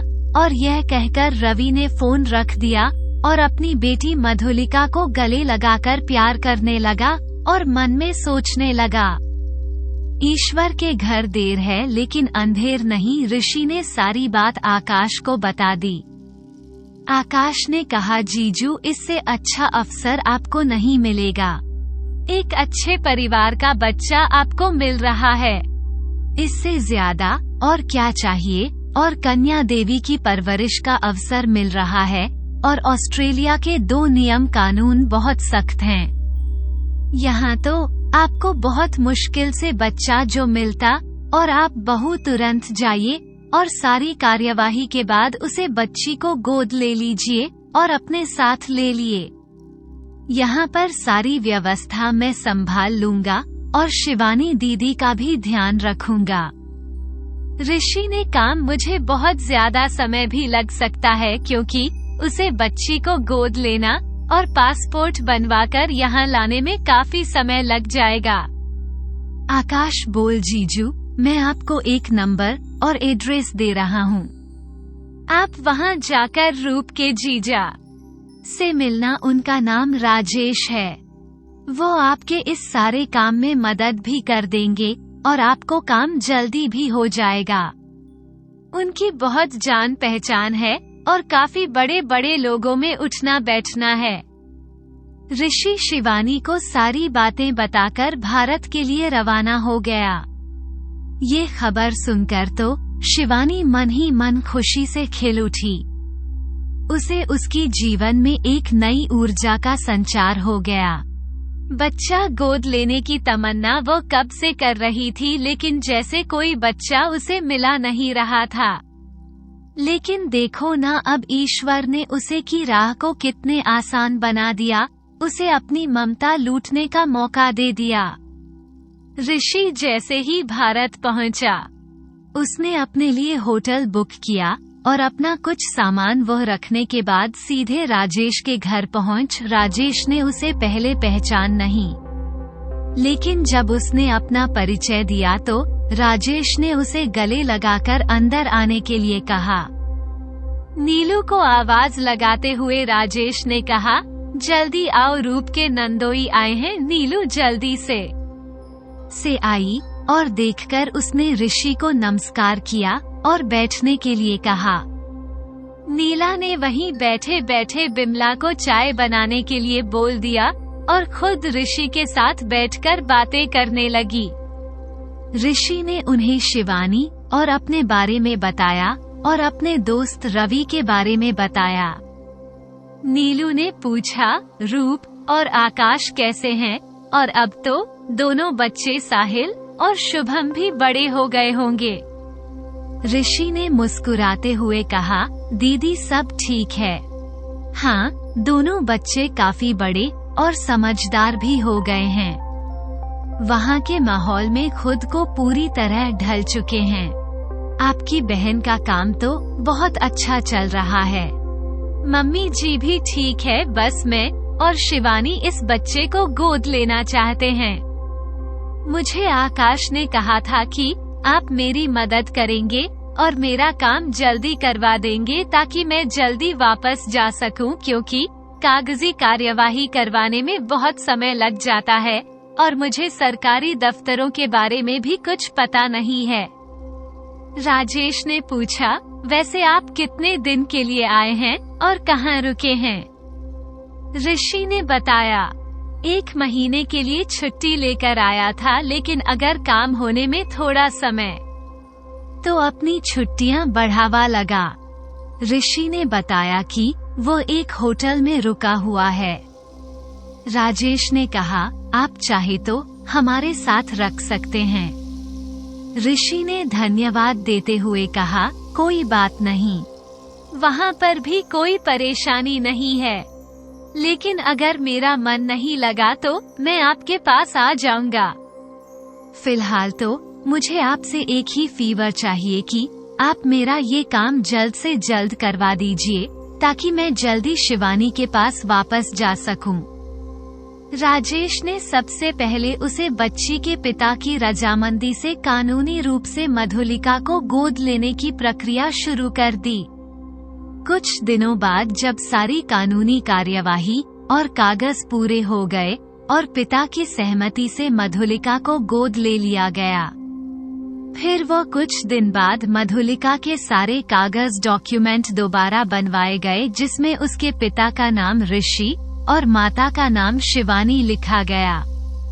उसके पास पेट के लिए सारे डॉक्यूमेंट पूरे करवाकर जमा करवा दिए गए ताकि पासपोर्ट पुलिस वेरिफिकेशन में ज्यादा समय ना लगे।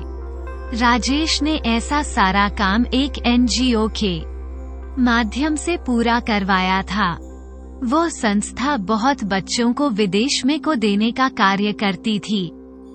इसी कारण ऋषि को सारे कागज पूरे करने में ज्यादा समय नहीं लगा और उसका काम जल्दी हो गया।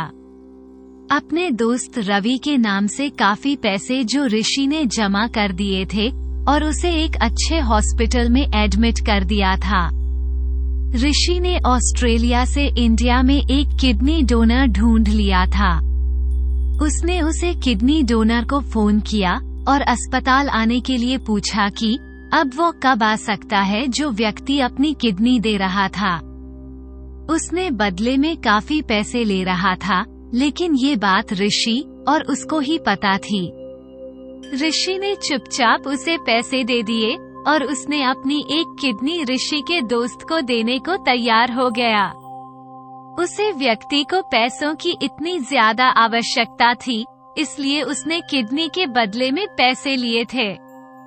ऋषि ने भी उसे चुपचाप पैसे दे दिए थे। कुछ दिन बाद किडनी मिलने से रवि की हालत में सुधार हो गया और वो सामान्य व्यक्ति का जीवन जी सकता था। ऋषि ने कहा, मैं तुम्हारी बेटी को अपनी बेटी बनकर तो ले जा रहा हूँ, लेकिन ये हमेशा तुम्हारी ही रहेगी। जब चाहे तब इसे मिल सकते हो, लेकिन यह मेरे साथ ऑस्ट्रेलिया में ही रहेगी। तुम अपना इलाज करवाने के बाद जब चाहे मेरे पास आ सकते हो। दोस्त, तुमने मुझे जीवन की वो खुशी दी है जिसके लिए मैं दर दर भटक रहा था। ऋषि ने कहा, रवि तुमने तो कहावत सुनी है ना, अंधा क्या मांगे दो आंखें। मधुलिका हमारे जीवन में खुशियाँ लेकर आई है। अभी देखना, जब शिवानी इसे देखेगी तो खुशी से पागल हो जाएगी। वो तो इसके आने का बेसब्री से इंतजार कर रही है। अस्पताल के सारे बिल भरने के बाद ऋषि नील और राजेश के घर आ गया। राजेश जी को धन्यवाद कहने लगा कि अगर आप लोग नहीं होते तो शायद ये कम 6 से 7 महीने का समय लग जाता, लेकिन आप दोनों के सहयोग से ये कम मात्रा 2 महीने में पूरा हो गया। राजेश जी, आपका यह एहसान मैं उम्र भर नहीं भूलूंगा। आपने मुझे जीवन की सबसे बड़ी खुशी पाने में मेरी मदद की है। राजेश और ने कहा, जिस दुख से आप गुजर रहे हैं हम उसे दुख को झेल चुके हैं। हमारे यहाँ भी बच्चे शादी के बहुत साल बाद हुए थे, तो हम दोनों को तुम्हारा दुख समझ सकते हैं। तुम्हारा दुख हमारी समझ में आ रहा था। ऋषि सबसे मिलने के बाद ऋषि होटल वापस आ गया और अपना सामान लेकर एयरपोर्ट के लिए निकल गया और ऑस्ट्रेलिया में शिवानी मधुलिका का बेताबी से इंतजार कर रही थी। एयरपोर्ट पहुंचने ही ऋषि ने शिवानी को बता दिया कि वो पहुंच रहा है और घर आ रहा है। शिवानी को इतनी खुशी हो रही थी कि उसने ये समय काटना मुश्किल हो रहा था। वो बार बार दरवाजे पर रूप जो उसे देख रही थी और वह बार बार दरवाजे पर जाती है और बोलती, रूप देखो तुम्हारे जीजा जी आ गए क्या कर जो रूप।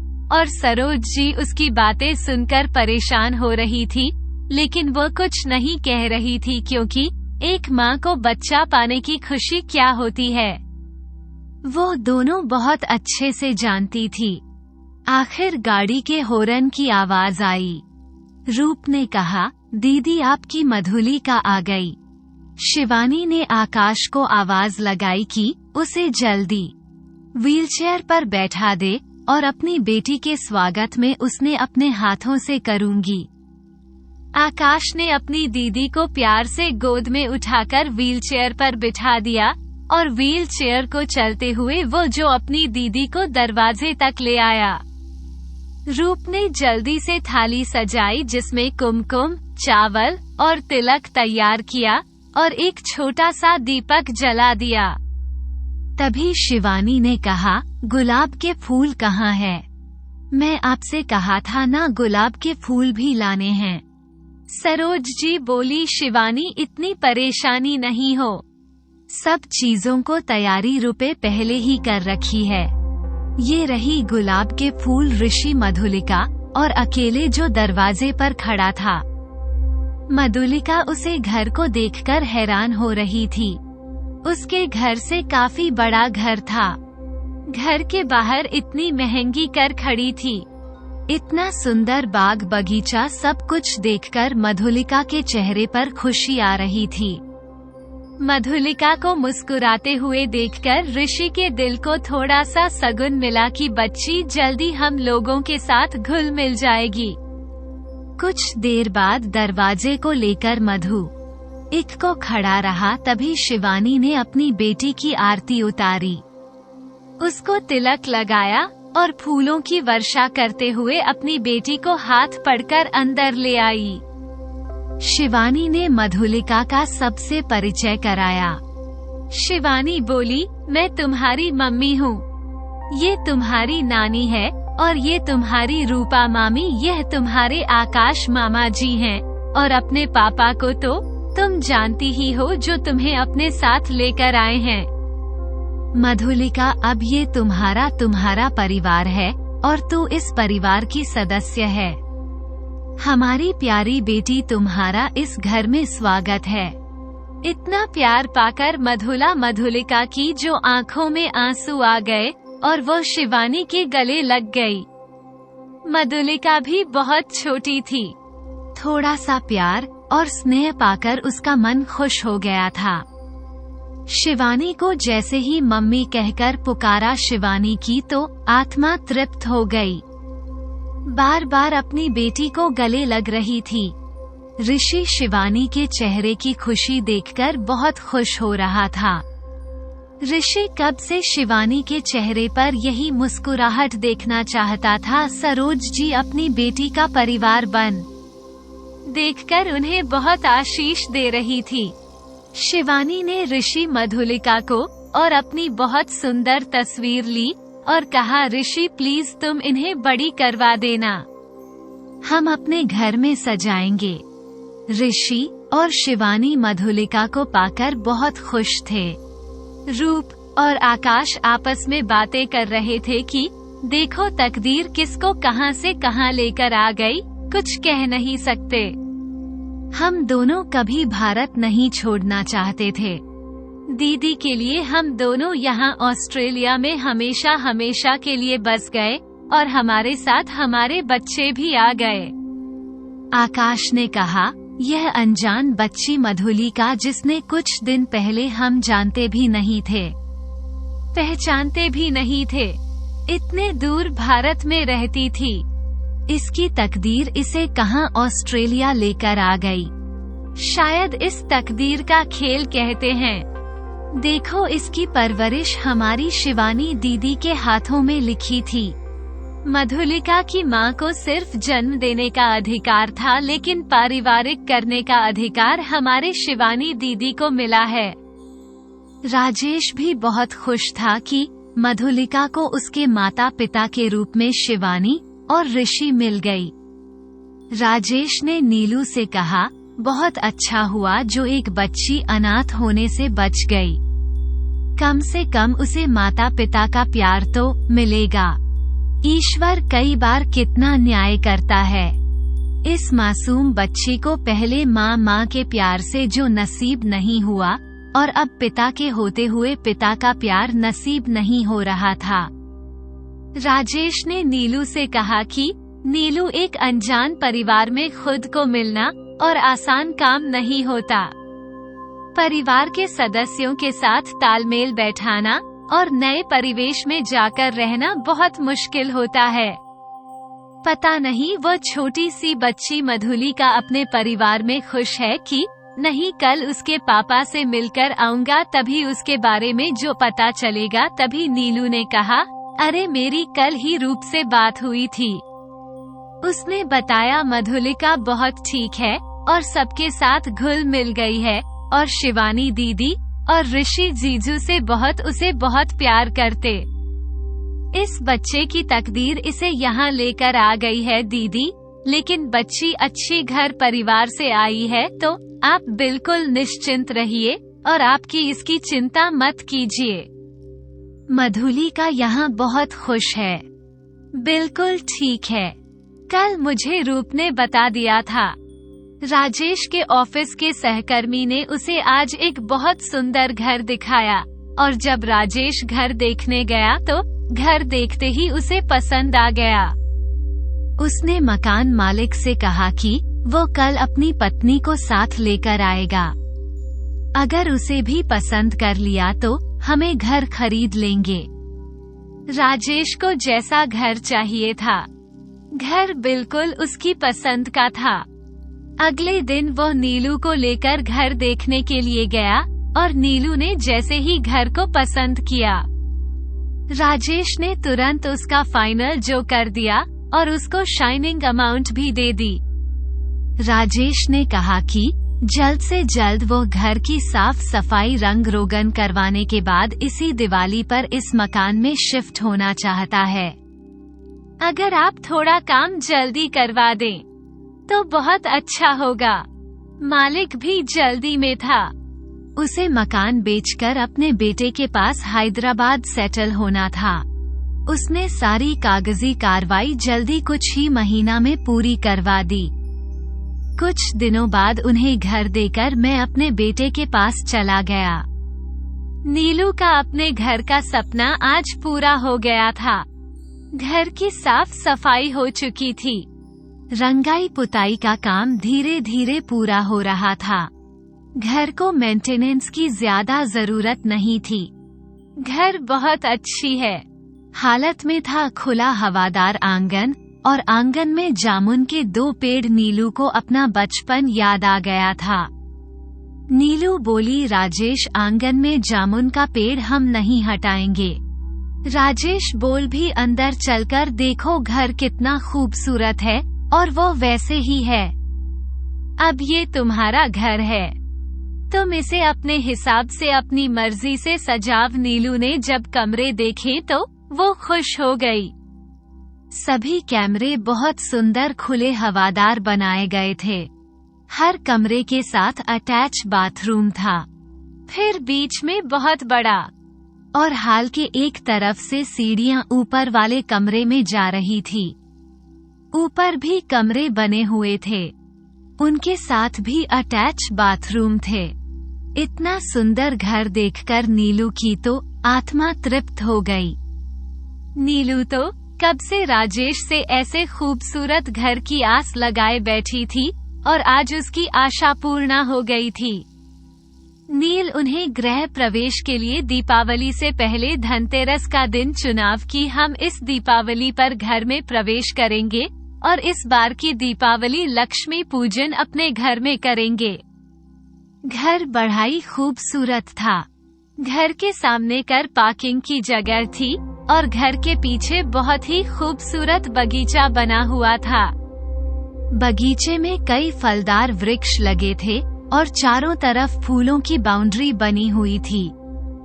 बीच में थोड़ा हिस्सा नर्म मुलायम घास भी लगाई हुई थी। 2 रसोई घर बने थे। ऊपर के कमरे के लिए ऊपर बहुत सुंदर ओपन किचन बना हुआ था। नीचे के कमरों के लिए नीचे भी बड़ा किचन बना हुआ था। राजेश ने कहा, जरा ऊपर छत पर तो जाकर देखो, कितनी बड़ी छत है। नीलू जल्दी जल्दी सीढ़ियां चढ़ते हुए ऊपर गई और इतना सुंदर टेरेस गार्डन देखकर तो हैरान रह गई। उसने पूछा, राजेश से इतना सुंदर घर इन लोगों ने आखिर क्यों बेच दिया? मुझे तो समझ नहीं आ रहा। राजेश बोल, नीला, जैसे हमने अपना सुंदर घर बिना सोचे समझे बेच दिया था, सिर्फ भाभी की वजह से हो सकता है। उनके यहाँ भी कुछ ऐसी परिस्थितियों हो। खैर सब छोड़ो, अब तुम ये बताओ तुम्हें घर कैसा लगा? नीलू ने कहा, ये तो मेरे सपनों का घर है। सच में मैं ऐसे ही घर की कल्पना करती रही हूँ। खैर ईश्वर के घर देर है अंधेर नहीं। आखिरकार हमें अपनी मनपसंद का घर मिल गया। राजेश ने कहा, यह मेरी तरफ से करवा चौथ का उपहार है। ये घर मैं तुम्हारे नाम पर लिया है। अब ये तुम इस घर की मालकिन हो। राजेश ने चाबी नीलू के हाथ में सौंप दी।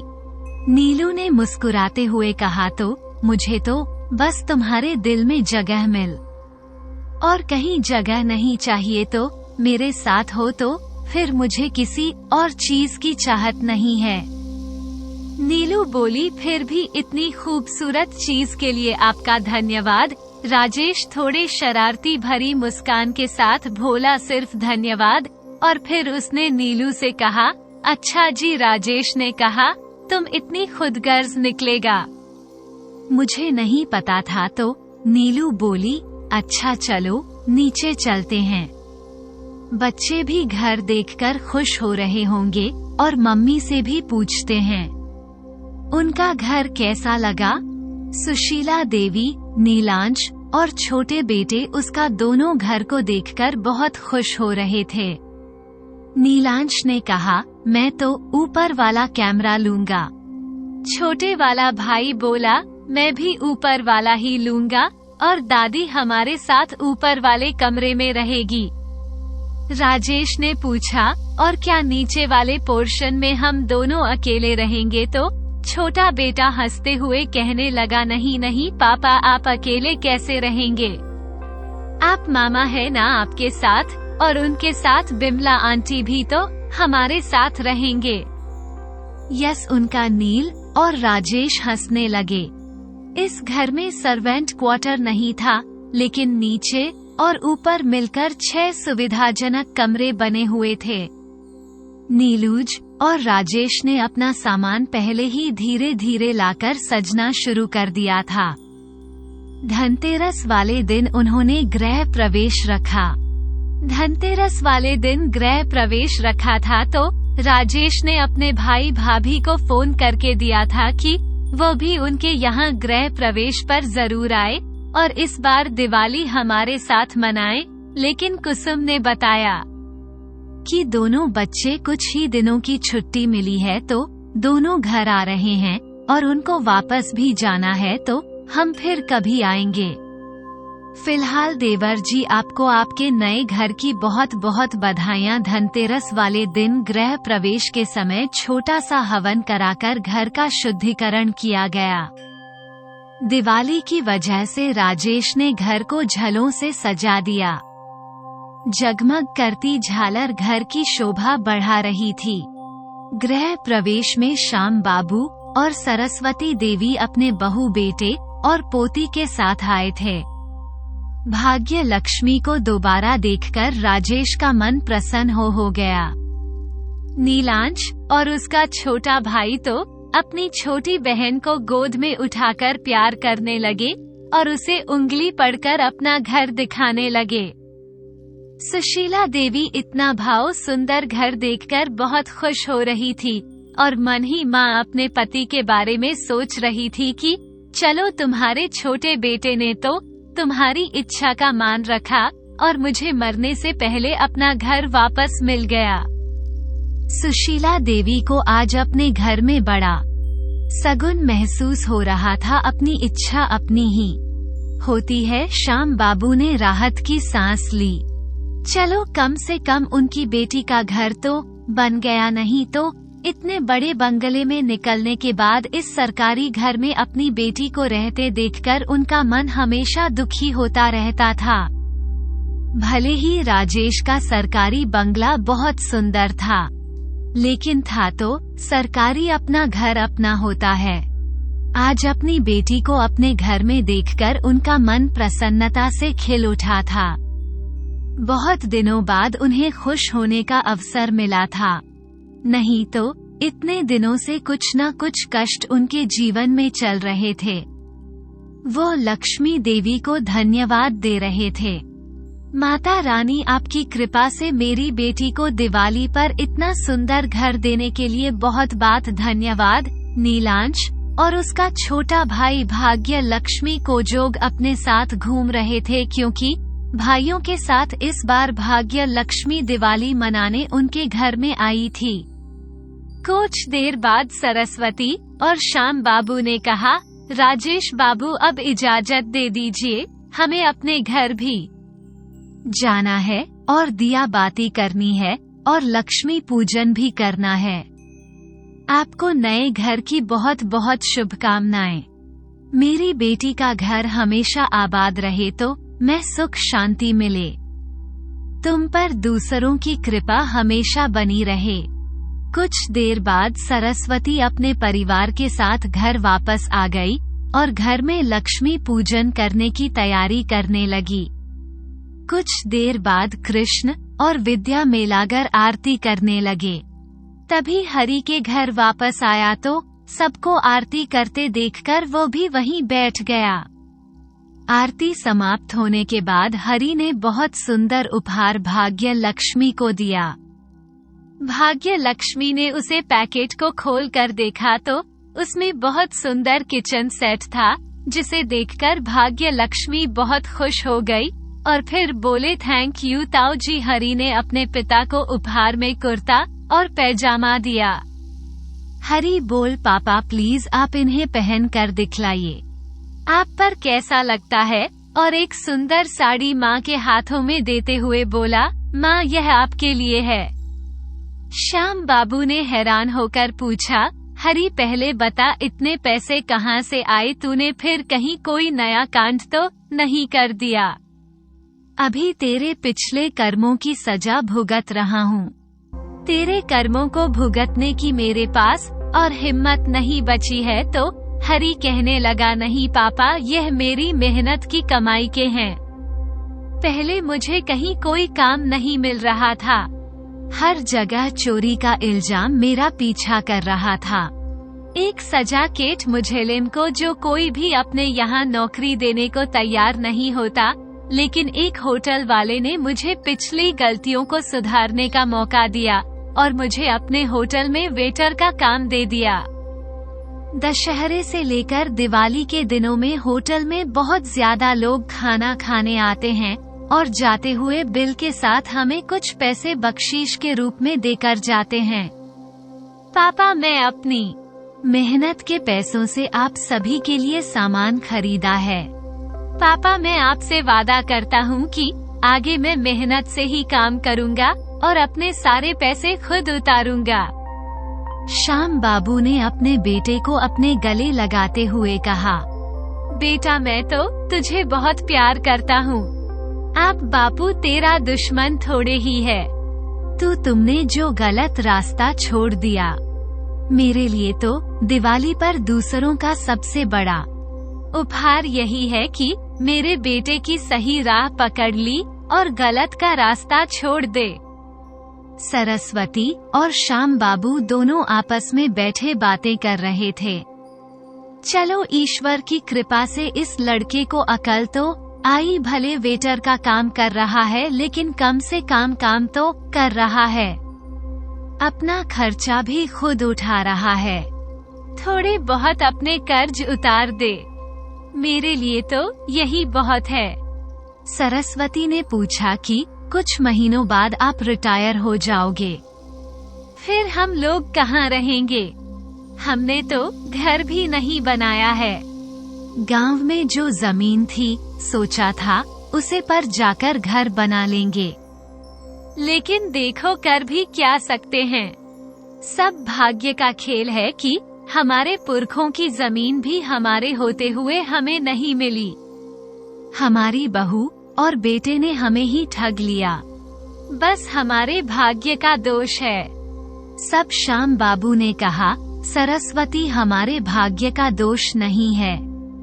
तुमने अपने बेटे को इतना लाड प्यार दिया और उसकी गलतियों को छुपाती रही। ये सब उसका परिणाम है। जब बोया पेड़ बबूल का तो आम कहाँ से हो? ये सुनकर सरस्वती चुप हो गई। तभी नीलू का फोन आया कि उसका बड़ा बेटा नीलांश बार भी बोर्ड की परीक्षाओं में अच्छे नंबरों से पास हो गया। श्याम बाबू ने तुरंत सरस्वती को भी फोन लिया और कहा, नीलू बेटी को बधाई देते हुए कहने लगे, बेटी, तुम्हारी मेहनत का फल है। तुम और राजेश दोनों ने मिलकर बच्चों को बहुत अच्छी परवरिश की है। तुम दोनों को बहुत बात बढ़ाई है। नाना की तरफ से नीलांश को भी बहुत बधाई बोलना। बाकी मैं शाम को मिठाई लेकर खुद अपने नाती से मिलने आऊंगा। श्याम बाबू ने सरस्वती से कहा, इसे कहते हैं होनहार के वीरवन के होते चिकने पात। यह सुनकर सरस्वती देवी चुप हो गई। श्याम बाबू ने जो सरस्वती को उदास देखा तो बोले, मुझे माफ कर दो सरस्वती, पर मैं क्या करूं? दोनों बेटों ने मुझे कभी आराम दिया ही नहीं की। संतो चलो फिर भी कामयाब हो गया। काम से कम अपने परिवार की जिम्मेदारी उठा रहा है। लेकिन हरि ने तो मुझे हमेशा दुखी दिया है। दुख के सिवा कुछ और नहीं दिया। लेकिन अब हरि को देखकर मुझे दुख आता है कि ना तो इस बच्चे का घर बस पाया और ना ही यह इस काबिल इंसान बन पाया। कुछ पढ़ लिख लेता तो कोई अच्छी जगह नौकरी मिल जाती। हम भी कोई अच्छे घर की लड़की देखकर इसका विवाह कर देते। लेकिन इसने तो अपने पैरों पर खुद ही कुल्हाड़ी मार ली। अब हरि अपनी गलतियों का भुगतान सारी उम्र करता रहेगा। सरस्वती दुनिया बहुत जाल में हरि पर लगा चोरी का इल्जाम सजा काटने के बाद भी नहीं हटेगा। यहाँ भी जहाँ भी यह जाएगा, इसकी बुराई पहले पहुँचेगी। पता नहीं इसके जीवन का क्या होने वाला है। मुझे तो अभी इसकी चिंता सताने लगी है। सरस्वती ने कहा, देखो जी, गलती हर इंसान से होती है, लेकिन जो गलती से सबक सिखाती है वही इंसान जो आखिर में सुख पाता है। हरि ने अपनी गलतियों से सबक सीख लिया है और देखना उसका जीवन भी धीरे धीरे सुख से भर जाएगा। आप चिंता मत कीजिए। राजेश और नीलू को अपने घर आए हुए जो पूरा 1 साल बीत गया था। दोनों अपने घर में सुखी वैवाहिक जीवन जी रहे थे। हर तरफ से खुशियों से उनका दमन भरा हुआ था। राजेश और नीलू की जॉब तो बढ़िया चल रही थी। सासू माँ भी काफी हद तक ठीक हो चुकी थी और बहुत खुश रहने लगी थी। जब इंसान माँ और तन से दोनों से स्वस्थ होता है तो उसके चेहरे पर खुशी साफ झलकती है। सुशीला देवी भी अपने दोनों पोतों की कामयाबी से बहुत खुश थी। घर में सुख समृद्धि का वास्ता सुशीला देवी को अपने पति के अलावा इस वक्त किसी चीज की कमी नहीं थी कि काश इन खुशियों में वो भी शामिल होते तो आज अगर उनके पति जिंदा होते तो कितने खुश होते अपने बहू बेटे और पोतों के कामयाब होते हुए अपनी आंखों से देखते सुशीला देवी। यही सोचती शायद ये सब उनके भाग्य में देखना नहीं लिखा था। सुशील जी अपने विचार में खोई हुई थी, तभी विमला ने आकर कहा, मांझी देखना जरा मेरी बिटिया को क्या हो गया है। पूरे बदन पर अजीब से दाने हो गए हैं और मेरी गुड़िया बहुत रो रही है। सुशीला देवी जल्दी से विमला के कमरे में गई और ध्यान से देखा। सुशील जी बोली, घबराने की कोई बात नहीं है, इसको चिकन पॉक्स हुए हैं जिसे हम छोटी माता बोलते हैं। बच्चों को ये हो जाते हैं, इसमें कोई जो घबराने वाली बात नहीं है। तुम इसके पास नीम के पत्ते रखो और एक पानी का लोटा भर कर रख दो और जब भी यह खारिश हो तो नीम के पत्तों से ही इसकी जो सहलाती रहना, इससे इस आराम मिलेगा। बाकी मैं नीलू को फोन कर देता हूँ, वो इसकी दवाई भी लेती आएगी। लेकिन गुड़िया के कमरे में ही रखना, घर में 2 और बच्चे हैं। गुड़िया को बाहर मत निकलने देना, यह एक दूसरे को हो जाती है। और के कमरे को साफ स्वच्छ रखना, गुड़िया को खाने पीने का भी ध्यान रखना। इसका जिस चीज का मन कर इसको खाने के लिए देती रहना। सुशीला देवी ने कमरे के बाहर नीम की टहनियों लगवा दी और उसको कहा, तुम अपनी बेटी गुड़िया का ध्यान रखो। कुछ दिनों की बात है, कुछ दिन के बाद यह अपने आप ठीक हो जाएगी, लेकिन तब तक तुम इसके साथ इसके पास ही रहो। घर का काम जो है उसकी चिंता मत करो, मैं नीलू मिलकर कर लेंगे। विमला ने कहा, ठीक है माँ जी, जैसा आप कह रही हैं, मैं वैसा ही करूँगी। विमल अपनी लड़की की देखभाल करने लगी। आज रात का खाना सुशीला देवी ने धीरे धीरे बनाया। नीलू और राजेश जब ऑफिस से आए तो राजेश ने विमल को चाय बनाने के लिए बोला तो देखा कि कुछ देर बाद मम्मी चाय लेकर आ रही है तो राजेश ने पूछा, विमला कहाँ है, आप क्यों काम कर रही हो? मम्मी, तभी नीलू ने दवाई देते हुए कहा, मम्मी से, मम्मी यह लो, ये विमला को दे दो, उसकी लड़की जल्दी ठीक हो जाएगी। नीलू ने राजेश को बताया कि उसको चिकन पॉक्स हो गया है और कुछ दिन से वो कमरे में ही रहेगी, बल्कि हमें भी उसको खाना बनाकर देना होगा। राजेश बोला, अच्छा मुझे नहीं पता था, ठीक है, उसे कुछ दिन आराम करने दो तो ठीक हो जाएगी। तभी नीलांश अपने कमरे से बाहर आया। उन्होंने पापा को कॉलेज के बारे में बताने लगा कि आगे की पढ़ाई किस कॉलेज में करना चाहता है। आप एक बार देख लो। राजेश और नीलांश दोनों कॉलेज की लिस्ट देखने लगे। आज शाम बाबू अपने दफ्तर से रिटायर हो गए थे। दफ्तर वालों ने उनके रिटायरमेंट होने पर बहुत शानदार पार्टी का आयोजन किया था, जिसमें ऑफिस के सभी लोग मौजूद थे। शाम बाबू ने नीलू के परिवार को भी निमंत्रण भेजा था, लेकिन नीलू की सासू माँ की तबीयत थोड़ी खराब थी और बिमला की बेटी को माता निकलने के कारण केवल नीलू और राजेश ही आए। देवी के परिवार से देवी और उसका पति प्रवीण शामिल होने के लिए आए थे। रूप ने अपने पिता को फोन पर बधाइयां दी थी। कई बड़े अधिकारियों ने श्याम बाबू की तारीफ की कि उन्होंने अपनी ईमानदारी और मेहनत से व्यक्ति जो अपनी जिंदगी में कितनी तरक्की कर जाता है, वो जिस पोस्ट पर बैठे हैं वहाँ पर सबसे ज्यादा कमीशन और रिश्वत हेराफेरी सब कुछ हो सकता है। लेकिन श्याम बाबू ने अपना कार्य सदा ईमानदारी से किया। कोई घोटाला, कोई आप आज तक उन पर नहीं लगा। समय पर आना, सभी से समय से घर जाना उनके नियम था। अपना काम पूरी ईमानदारी से करते थे। उनकी ईमानदारी की लोग बहुत प्रशंसा करते थे। ऑफिस के कई बड़े अधिकारियों ने श्याम बाबू को विदाई का सम्मान पत्र के साथ साथ स्मृति चिन्ह और सुंदर घड़ी भी उपहार स्वरूप भेंट की। उनके अपने सहकर्मियों ने भी उन्हें बहुत सुंदर शानदार यादगार उपहार देकर विदाई दी। चाहे नाश्ते के बाद खाने का आयोजन किया गया था कि संतों अपने काम पर आ गया। उसे छुट्टी नहीं मिल रही थी, इसलिए वह अपने पापा के समझ में शामिल नहीं हो पाया था।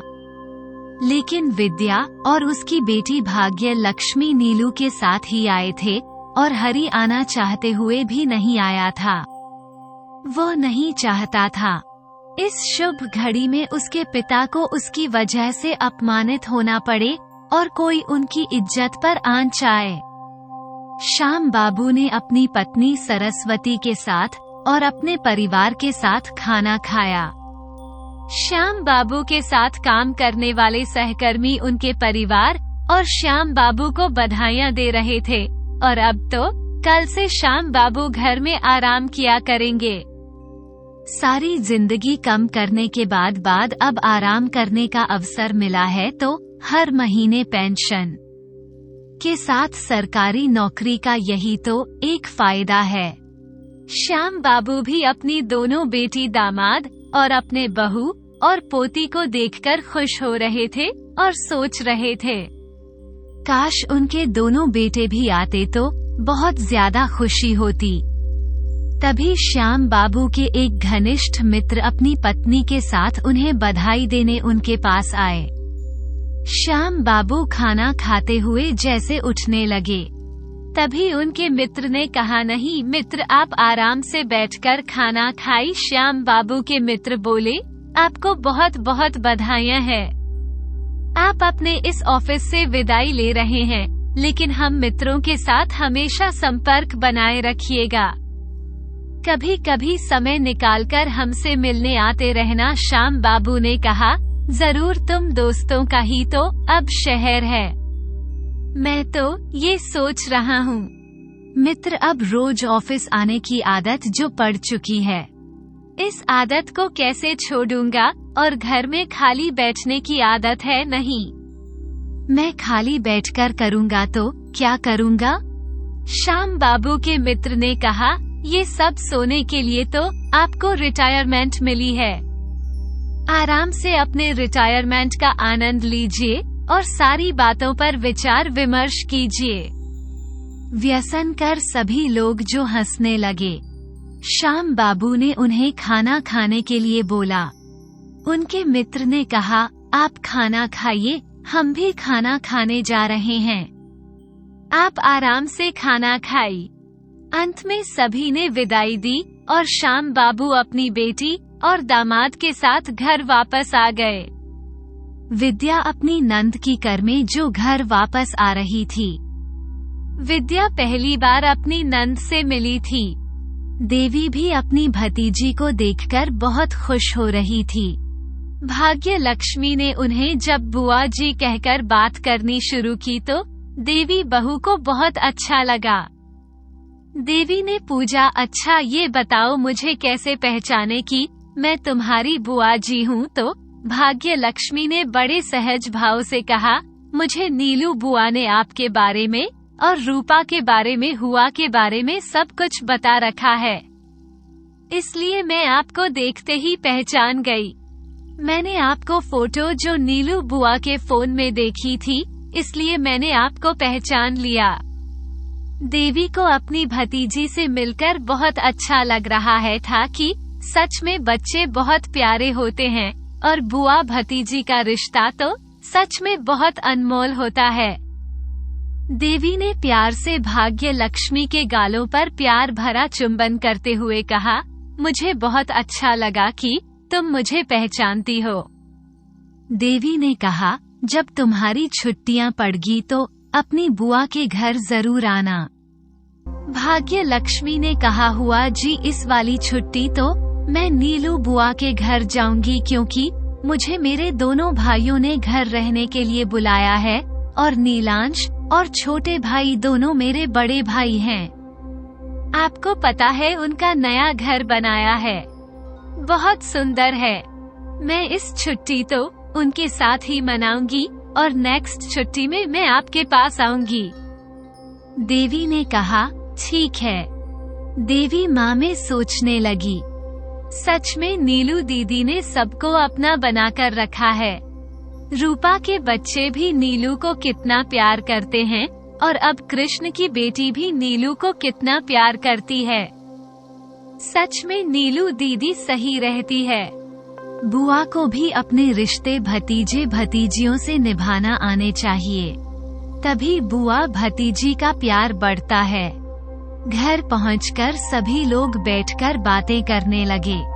नीलू ने कहा, पापा आप आराम कीजिएगा, सारी जिंदगी आपने इतनी मेहनत और दरी से नौकरी की है और आपको जो रिटायरमेंट मिली है यह आराम करने के लिए मिली है।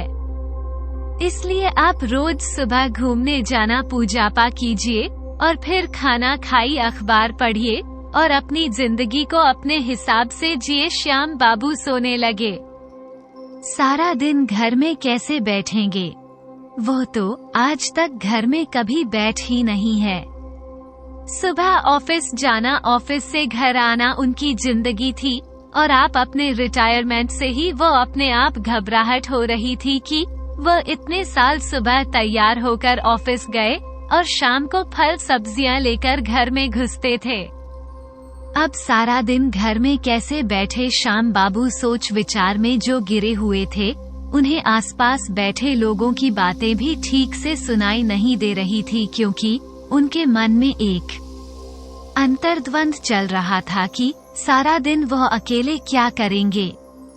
श्याम बाबू मन ही मन सोच रहे थे कि मुझे बढ़िया तो मेरी पत्नी है जो कभी रिटायर नहीं होगी, सारी जिंदगी अपने घर को संभालती रहेगी और उसका मन भी लगा रहेगा, और अब मैं इस माँ का क्या करूँ? तभी उन्हें याद आया, यह मकान भी सरकारी है, 3 महीने बाद इसको छोड़ना पड़ेगा और रिटायरमेंट का पैसा तो बहुत धीरे धीरे मिलेगा, तो इतनी जल्दी मकान बनाना भी बहुत मुश्किल है। श्याम बाबू सोने लगे। इन्हें समय रहते हुए अपने लिए एक किराए का मकान देख लेना चाहिए, नहीं तो 3 महीने बाद बच्चों को साथ लेकर कहाँ जाएंगे। श्याम बाबू मन में सोचकर मुस्कुराए। सब कह रहे थे कि आप रिटायर हो गए, आराम करो। सच किसी ने सच कहा है, हम नौकरी पेशा लोग अपनी नौकरी से रिटायर होते हैं, लेकिन जिम्मेदारियां से नहीं। वो हमारा पीछा नहीं छोड़ता। जिम्मेदारियां तो हमेशा हमारे साथ बंधी रहती हैं। जिम्मेदारियां तो हम मरने के बाद ही रिटायर होते हैं। तभी देवी बोली, पापा हमारे शाम की फ्लाइट है तो हमें वापस जाना है और एयरपोर्ट पर भी 1-2 घंटे पहले पहुंचना पड़ेगा, तो पापा मुझे और प्रवीण को जाने की इजाजत दीजिए। मैं दोबारा फिर बच्चों के साथ मिलने आऊंगी। सरस्वती देवी ने अपनी बेटी को उपहार और कुछ नगद पैसे देकर विदा किया। कुछ देर बाद राजेश ने कहा, पापा आज आप बहुत थक गए हैं, आप भी आराम कीजिए और मैं भी घर चलता हूँ। नीलांश के लिए कॉलेज का जो चयन करना है, देखना है कि कौन से कॉलेज में उसे एडमिशन मिल सकता है। श्याम बाबू बोल, नीलांश के बहुत अच्छे नंबर आए हैं, किसी प्रतिष्ठित बढ़िया कॉलेज में एडमिशन करवाना। तो राजेश बोला, जी पापा कॉलेज के बारे में सारी जानकारी पता करने के बाद ही एडमिशन कराएंगे। राजेश श्याम बाबू और सरस्वती जी के चरण छूकर नीलू को साथ लेकर अपनी कार से जो अपने घर के लिए चल दिया। नीलू के ऑफिस के कुछ सहकर्मी उससे मिलने आई थी क्योंकि कुछ दिन से नीलू ऑफिस नहीं आ रही थी। विमला की लड़की ज्यादा परेशान कर रही थी और सुशीला देवी को भी टाइफाइड के बाद कमजोरी महसूस सो रही थी। दूसरा, नीलांश के कॉलेज में चुनाव करना था तो पत्नी ने मिलकर एक हफ्ते का विकास लिया था, इसलिए ऑफिस के सहकर्मी उससे मिलने के लिए उसके घर आई थी और मजाक करने लगी। क्या बात है, दोनों मियाँ बीवी एक हफ्ते के अवकाश लिए हुए हो। हमें तो लगा आप दोनों कहीं घूमने गए होंगे। ये सुनकर नीलू हंसने लगी। नीलू ने अपने सहकर्मियों को ड्राइंग रूम में बैठकर बातें करने लगी। तभी राजेश सभी के लिए चाय बनाकर ले आए।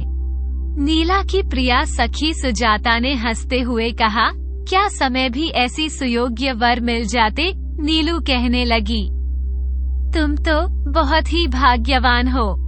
तुम्हें इतनी गुणवान आज्ञाकारी संस्कारी पतिदेव जो मिले हैं। एक हमारे पतिदेव हैं। नीलू एक गिलास पानी भी अपने आप उठकर नहीं पी सकते। उनके लिए तो उसके लिए भी मुझे आवाज लगते हैं। राजेश सुजाता को बहुत अच्छे से जानता था। वह नीलू की सबसे पक्की सहेली थी और वह मजाक भी खूब खुलकर करती थी। राजेश को चिढ़ाने का कोई मौका नहीं छोड़ती थी। राजेश ने भी हंसते हुए जवाब दिया, सुजाता जी कुछ दिन के लिए पतिदेव को मेरे यहाँ ट्रेनिंग करने भेज दीजिए। बिल्कुल पक्का, और अपने जैसा बनाकर भेजूंगा। फिर चाहे क्या वह सुबह का नाश्ता रात का डिनर सब कुछ बनाएंगे। ये सुनकर सभी सखियां हंसने लगे। राजेश कुछ देर बैठने के बाद वहां से मम्मी के पास चला गया और नीलू की सहेलियां बातें करने लगी। सभी नीला के घर की तारीफ कर रही थी। सुमन ने कहा, अपना घर नहीं दिखाओगी। नीला ने बड़े प्यार से कहा, तुम्हारा ही घर है यार, तुम जब सबकी दुआओं से ही तुम मिला है। पर वहाँ मुंह बनाते हुए बोले, अरे नीलू ऐसी हमारी तकदीर कहाँ है। नीला ने सभी को अपना घर दिखाए। सर घर देखने के बाद सभी सहेलियों बहुत खुश हुई और कहती ही रही, आज के समय में इतना बड़ा सुंदर घर बनाना आसान काम नहीं है। नीलू ने कहा, इस घर को बनाने में मेरे ससुर जी का भी सहयोग है। उनके आशीर्वाद से आज इतना बड़ा घर हम खरीद पाए हैं। प्रभाव बोली, सच में बहुत भाग्यवान हो तुम्हें इतनी अच्छी सास ससुर मिले जो तुम्हें घर लेने में मदद कर दी। मेरे सास तो मांगने पर भी भीख ना दें और तुम्हारे पतिदेव भी बहुत समझदार व्यक्ति हैं। जीवन में अगर जीवन साथी समझदार हो तो हमें समझने वाला मिल जाए तो वैवाहिक जीवन सफल हो जाता है। नहीं तो आधा जीवन एक दूसरे को समझने में और आधा जीवन एक दूसरे को समझने में गुजर जाता है। नीला बोली, प्रभा तुम सही कह रही हो। राजेश सच में बहुत समझदार व्यक्ति है। कोई फैसला मेरे बिना कुछ भी नहीं करते हैं। कोई फैसला लेना हो तो मेरी सलाह जरूर लेते हैं। ये घर राजेश को पहली नजर में पसंद आ गया था, लेकिन फिर भी दोबारा मुझे साथ लेकर आए। मैंने कहा, मुझे पसंद है और उसके बाद ही यह घर खरीदा। प्रभाव बोली, नीलू ये तो तुम्हारे लिए बहुत ही सम्मान की बात है। नहीं तो अधिकतर पुरुष अपनी पत्नी से पूछते भी नहीं है कैसे क्या करना है, बस खुद ही सारे फैसले ले लेते हैं।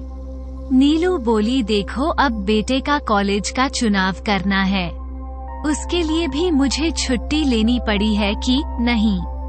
दोनों साथ में कॉलेज का चुनाव करेंगे और जब एडमिशन करने जाना पड़ेगा तो भी मुझे 2 दिन छुट्टी लेनी पड़ेगी। राजेश सारे काम अकेले कर सकते हैं लेकिन वह कहते हैं कि जब दोनों अधिकतर काम करेंगे तो हमारे बच्चों पर इसका सकारात्मक प्रभाव पड़ेगा। नीलू बोली, और मुझे भी इनके बिना काम करने की आदत ही नहीं है। ये कहकर को प्रभा की शुरू हो गई।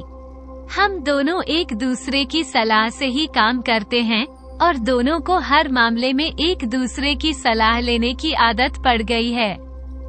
सुजाता बोली, तभी तो मैडम कह रही है आप बहुत भाग्यवान हैं।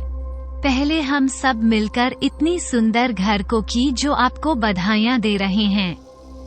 प्रभा सुजाता की बात काटते हुए बोली, आपको नीलम भी बहुत अच्छे नंबरों से पास हो गया। उसकी भी बधाइयाँ, अच्छा पति अच्छा घर मिलने की भी बधाइयाँ। ये सुनकर सारी सखियाँ आपस में हंसने लगी। प्रभाव बोली, वैसे नीलू एक बात है, ये घर तुम्हारे लिए बहुत लकी है। तुम जब से इस घर में आई हो खुशियाँ ही खुशियाँ बरस रही है। तभी सुजाता ने कहा, यार मेरी सखी को नजर मत लगाओ। बहुत मुश्किलों के बाद उसके जीवन में खुशी क्यों भर रही है और तुम ये हाय हाय करके नजर मत लगाओ। लेकिन सुजाता प्रभा की माँ की जलन समझ गई थी। प्रभा को सब कुछ देखकर मन ही मन जलन हो रही थी, क्योंकि ऑफिस में भी प्रभाव और जो नीलू ने एक साथ ज्वाइन किया था, लेकिन सुमन का घर परिवार एकदम साधारण रह गया। लेकिन नील उसे समय के साथ साथ परिवर्तित होती चली गई। जब नीलू पहली बार ऑफिस गई थी तो डरी सहमी साधारण महिला लगती थी, लेकिन धीरे धीरे उसके व्यक्तित्व में निखार आता गया और उसका आत्मविश्वास बढ़ता गया। आज वो बैंक में सीनियर पोजीशन पर है, लेकिन प्रभा आज भी वहीं की वहीं है। कारण सिर्फ इतना था, नीलू ने जिस तरह मेहनत करके समय के साथ खुद को परिवर्तित करते हुए कंप्यूटर और हिसाब किताब में दिलचस्पी लेते हुए सभी कामों को सीखा, और अंग्रेजी और हिंदी दोनों भाषाओं पर नीलू की अच्छी पकड़ थी। कुछ नीलू का शांत और सौम्य व्यवहार सब अधिकारियों को प्रभावित करता था। इसी कारण को समय के साथ साथ पदोन्नति मिलती गई और वो आगे बढ़ती गई। लेकिन प्रभा ने उन सभी कामों को सिखाने में अनानी करती रही। उसका मानना था कि जितना ज्यादा काम सीख लेंगे ऑफिस वाले हमारे सिर पर उतना ही काम बढ़ते जाएंगे। अगर हम सभी नए काम सीखेंगे तो ऑफिस के अधिकारी हमें नई नई जिम्मेदारियां देते जाएंगे। हम काम के बोझ के तले दब जाएंगे। नील उन्हें कई बार उसे समझाने की कोशिश की, लेकिन वह उसे समझा नहीं पाई। लेकिन नीलू ने अपनी जिम्मेदारी पूरे आत्मविश्वास के साथ जो अपने पद को संभाला और उसकी जो उन्नति होती गई और वो आगे बढ़ती गई। प्रभा को नीलों की किस्मत देखकर आज बहुत जलन और ईर्ष्या पैदा हो रही थी। सुजाता को प्रभा की बातें शुरू से पसंद नहीं थी। अब इस तरह घर को घूर घूर कर देखना बिल्कुल अच्छा नहीं लग रहा था। लेकिन क्या कर सकते हैं, सभी लोगों का स्वभाव अच्छा नहीं होता, लेकिन हमें समझ में सभी तरह के लोगों के साथ व्यवहार निभाना पड़ता है, इसलिए सबको साथ लेकर चलना पड़ता है। प्रभाव बोली, चीन आज तो नीलू बहुत शानदार बनाया है। सभी सहेलियों खुश होकर उसे बधाई देकर अपने अपने घर जाने लगी। तभी सुजाता ने कहा, प्लीज तुम सब चली जाओ, मुझे नीलू से कुछ काम है। मैं तो अभी कुछ देर बाद आऊंगी, थोड़ी देर इसके पास रखूंगी। ये सुनकर सभी अपने अपने घर चली गई। सुजाता नीलू के पास बैठ गई।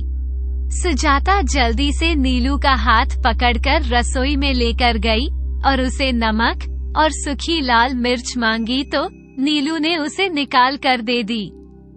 सुजाता ने अपनी सखी नीलों के ऊपर से वार कर सारा सामान आग में जला दिया। सुजाता हाथ धोकर उसके साथ रसोई से बाहर आ गई।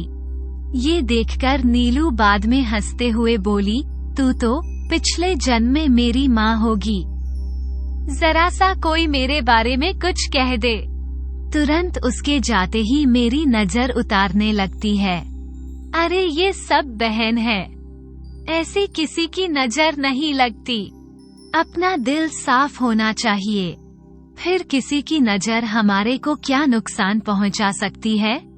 सुजाता ने कहा, मुझे प्रभाव बिल्कुल पसंद नहीं है। पहले मैं उसे साथ नहीं ला रही थी, लेकिन इसने आने की जिद करी तो हमें मजबूरी में इसे लाना पड़ा। सुजाता बोली, तू तो ऑफिस की जो बातचीत में ध्यान नहीं देता। तुझे पता नहीं है, सर ऑफिस प्रभा के काली जुबान से डरता है। इसकी जुबान से जो निकल जाए वो पूरा हुए बिना नहीं रहता। ऑफिस में सभी प्रभा से बचकर रहते हैं। किसकी काली जुबान जो बहुत ही बुरी है, इससे सब लोग डरते हैं। सुजाता ने कहा, ईश्वर तुझे ठीक रख के बस यही प्रार्थना है। सुजाता बोलिया, मैं चलती हूँ तो अपना ध्यान रखना और आगे भी प्रभा से थोड़ा दूरी रहना, क्योंकि उसके मन में कहीं ना कहीं तेरे लिए ईर्ष्या है। तुझे तो कुछ दिखता नहीं है, तू तो अपने काम में मस्त रहती है। कभी थोड़ा आसपास के लोगों पर भी ध्यान दिया कर। नीलू हंसते हुए बोली, तू है ना मेरी रक्षा करने के लिए। ये सुनकर दोनों सहेलियां हंसने लगी और गले मिलकर सुजाता अपने घर के लिए चल दी। बिमला की लड़की सो गई थी तो विमला भी काम करने और की बातें सुन रही थी, और जब प्रभा अपने घर चली गई तो वो उसे घूम घूम घर में घूमते हुए घूर घूर कर देख रही थी और बार बार नीलू की घर की चीजों को देखकर हाय हाय कर रही थी। विमल को भी अच्छा नहीं लग रहा था। विमल को अपना समय याद आ गया कि कैसे वो हंसी खुशी अपने पति के साथ रहती थी।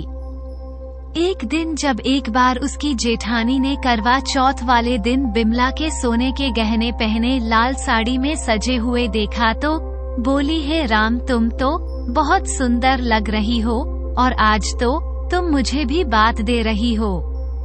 पता नहीं उसे दिन जेठानी जी ने ऐसी टोक लगी कि दोबारा करवा चौथ पर तैयार होने का उसे अवसर ही नहीं मिला।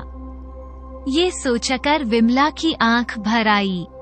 बिमला मन में सोच रही थी कि किसी किसी की नजर सच में बुरी होती है और जुबान भी काली होती है, जो इंसान से उसका सब कुछ छीन लेती है। किसी ने ठीक ही कहा है, नजर तो पत्थर को भी तोड़ देती है। भगवान मेरी नीलू दीदी की हमेशा रक्षा करें। विमल मणिमा बहुत खुश थी कि सुजाता मैम ने अच्छा किया जो नीलों की नजर उतार दी। वो सच में उसे बड़ी बहन की तरह बहुत प्यार करती है। समय अपनी गति से आगे बढ़ रहा था। पाठ झाड़ बसंत सभी राइट अपने आगमन का एहसास कराकर समय इसके साथ गुजारने का एहसास करते थे। समय गुजरता जाता, देखते ही देखते 4 महीने गुजर गए। श्याम बाबू अब परेशान रहने लगे। वो जल्द से जल्द अपने लिए कोई घर देखना चाहते थे जो फंड, क्योंकि अभी उन्हें मिला नहीं था और जो फंड उसे मिला था उस घर खरीदना तो मुश्किल था। इसलिए उन्होंने किराए का घर देखने की शुरुआत की और अपने परिवार के लिए घर ढूंढने निकल पड़े। बड़ी मुश्किल से उन्हें अपनी हैसियत के अनुसार एक ठीक ठाक घर मिल गया। घर पहले ही मंजिल पर था। कमरे भी साफ सुथरी और सुंदर थे। 3 कमरे, एक रसोई, एक बाथरूम और छोटा से गैलरी कमरों के साथ बनी हुई थी। किराया भी श्याम बाबू के मन माफिक था। श्याम बाबू ने अपने आप सोच किसान और वो दोनों मिलकर इस किराए का भुगतान कर देंगे। उन्होंने तुरंत घर का एडवांस मकान को दे दिया। घर को अपने लिए सुरक्षित कर लिया। श्याम बाबू घर पहुँचे तो बोल, सरस्वती, सामान धीरे धीरे बांधना शुरू करो। मैं किराए पर एक बहुत अच्छा घर देख लिया है। आज अभी उसका एडवांस देकर ही घर पक्का कराया हूँ। किराया भी हमारी जेब के अनुसार है। इतना तो मैं और किशन मिलकर दे देंगे। बाकी धीरे धीरे फंड मिलते जाएंगे तो अपना घर बनाने की कोशिश करेंगे। किराए पर रहने ते तो बहुत मुश्किल होगा, लेकिन अभी मजबूरी में हमें किराए पर ही रहना पड़ेगा। सरस्वती ने श्याम बाबू को पीने के लिए पानी दिया और उसके पास बैठ गई। श्याम बाबू उसे बातें करने लगी कि हमें हरी के लिए भी कुछ सोचना चाहिए। आखिर कब तक यह अकेला ऐसे घूमता रहेगा, इसलिए इसके लिए कोई अच्छी सी लड़की देखकर इसका विवाह कर देना चाहिए। श्याम बाबू बोल, तुम्हारी नजर में कोई अच्छी लड़की हो तो मुझे बता देना, मेरी नजर में तो कोई अच्छी लड़की नहीं है। पहली बात, तुम्हारा बेटा शादीशुदा है, उसका तलाक नहीं हुआ है। उसकी पत्नी उसे छोड़कर चली गई है। अब उसे दूसरी करनी है तो पहली पत्नी से कानूनी रूप से तलाक लेना पड़ेगा। सरस्वती बोली, वो तो मेरे बेटे की पत्नी नालायक पत्नी जो कहलन के लायक भी नहीं थी, इतनी नालायक थी। उसने तो हमारे बेटे को इतना बड़ा धोखा दिया। उसे हमारा कोई मतलब नहीं है। जब वो बिना बताए घर छोड़कर भाग गई तो बताओ मेरा बेटा किसे तलाक लगा। सरस्वती बल्ली, तो अब हमारा उससे कोई मतलब नहीं है। अब उसे दुष्ट धोखेबाज चंचल किस मुंह से हमारे पास वापस आएगी। मैं तो उसे धक्के मारकर घर से बाहर निकाल दूंगी। श्याम बाबू ने गुस्से में कहा, यह मत भूलो उसे धोखेबाजी में तुम्हारा बेटा भी शामिल था, जिसने मेरे गांव की जमीन और दोनों ने हड़प ली थी। शेर को सभा सर मिला ही जाता है। ये सुनकर सरस्वती कुछ देर के लिए चुप हो गई। कुछ देर बाद बोली, हमने सभी बच्चों का विवाह शादियां कर दी है, अब केवल हरी बचा है। उसकी भी शादी करके हम उसकी जिम्मेदारी से मुक्त हो जाना चाहते हैं।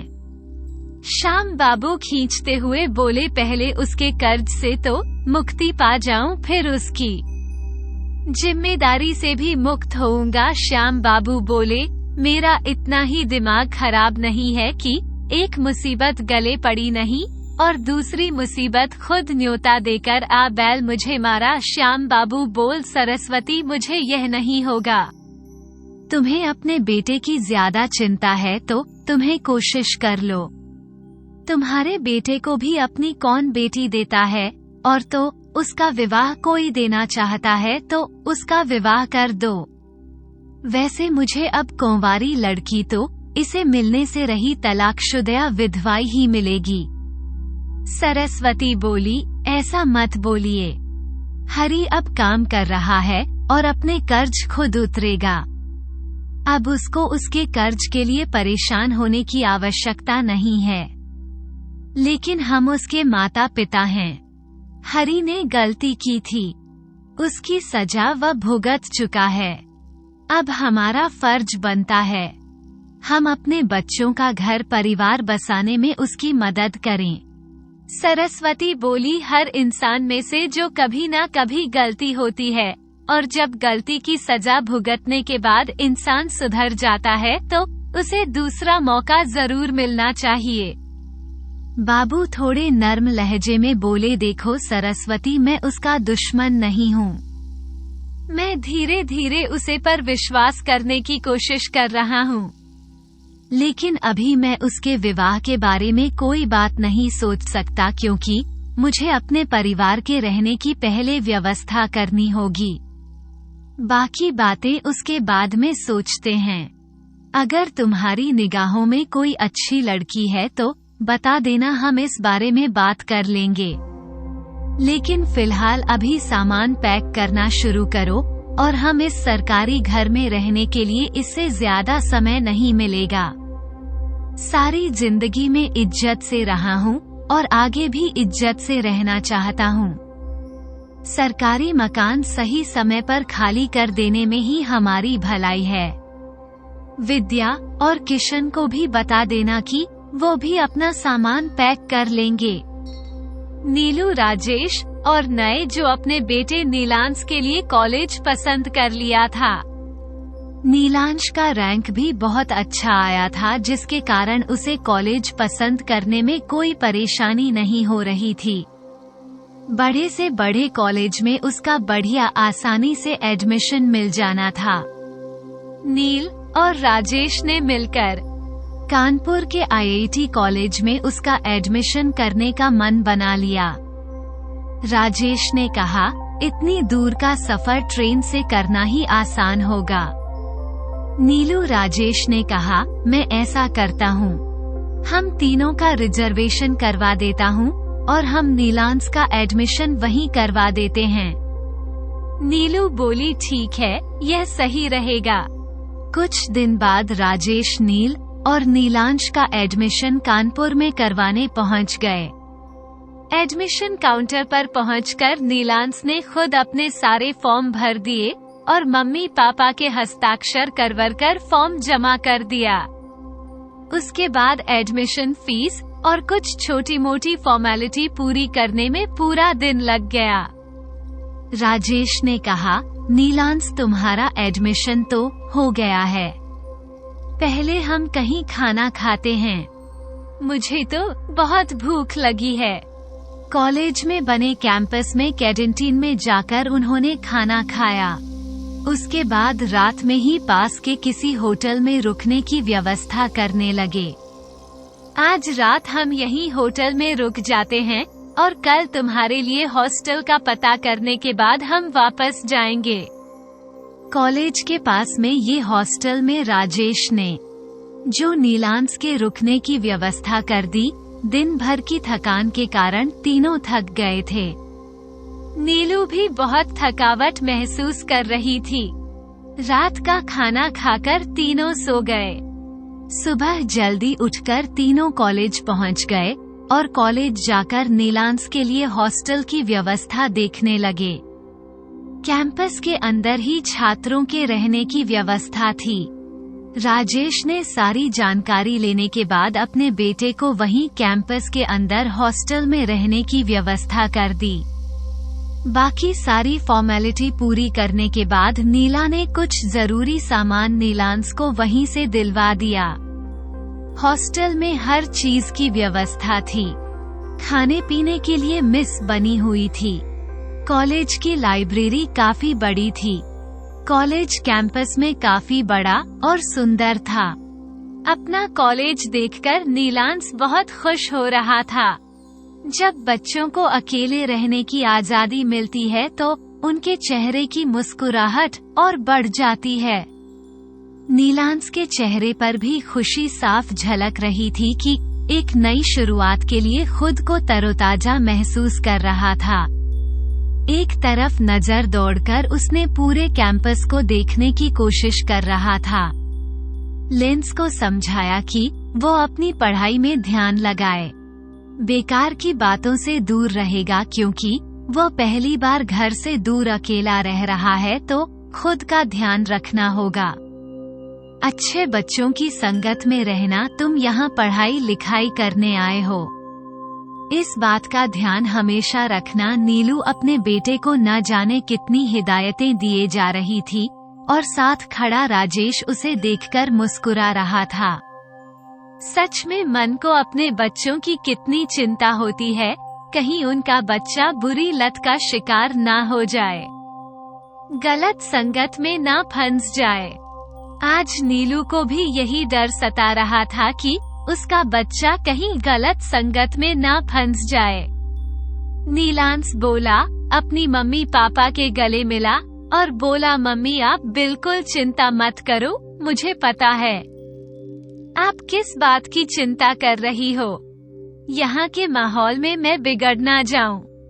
मम्मी, ऐसे कभी नहीं होगा, आप इस बात से निश्चिंत रहो।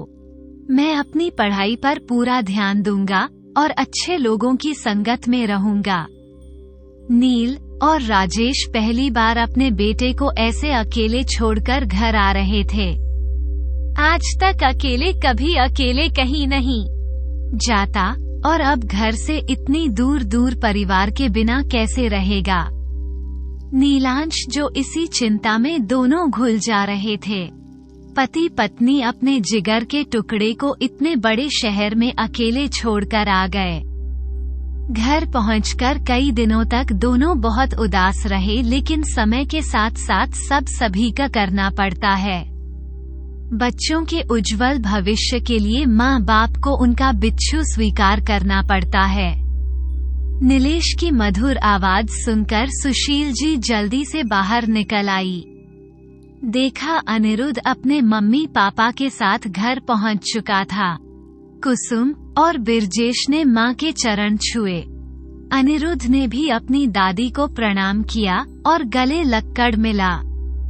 अपने पोते को देखकर सुशील जी तो भाव विभोर हो गई। अनिरुद्ध ने अपनी दादी को अपनी बाहों में कस के पकड़ लिया और बोला, दादी इमोशनल मत हुआ करो, आपको पता है ना आपकी आंखों में आंसू मुझे अच्छे नहीं लगता। आप तो बस मुस्कुराती हुई अच्छी लगती है। कुछ देर बाद विमल सभी के लिए चाय नाश्ता ले आई। सुशील जी ने अपनी बहू और बेटे को चाय पीने को कहा। अनिरुद्ध को अपने हाथों से बने काजू कतली खाने के लिए दी। अनिरुद्ध बोल, दादी आपके हाथों की काजू कतली का कोई मुकाबला नहीं है। कहीं भी रहूं आपकी जैसी काजू कतली कभी नहीं कोई बन सकता। आपके हाथ की काजू कतली में वहाँ पर भी बहुत मिस करता हूँ। अनिरुद्ध बोला, जब आप कुछ दिनों के लिए आप हमारे पास रहने चलना। दादी बोली, पहले तो शादी कर ले तब मैं तेरे साथ रहूंगी, तेरे लिए अब खाने नहीं बनेंगे। अब मैं बूढ़ी हो गई हूँ, बुद्धि हड्डियों में जान नहीं रही है। अनिरुद्ध हंसते हुए बोला, तो आप लड़की ढूंढना शुरू करो। मैंने कब मना किया है, ढूंढो मेरे लिए कोई अच्छी लड़की। यह सुनकर तो जैसे सुशीला देवी के मन की मुराद पूरी हो गई। अभी भी उनका पोता उन पर पूर्ण विश्वास करता है। सुशील जी को पूरा विश्वास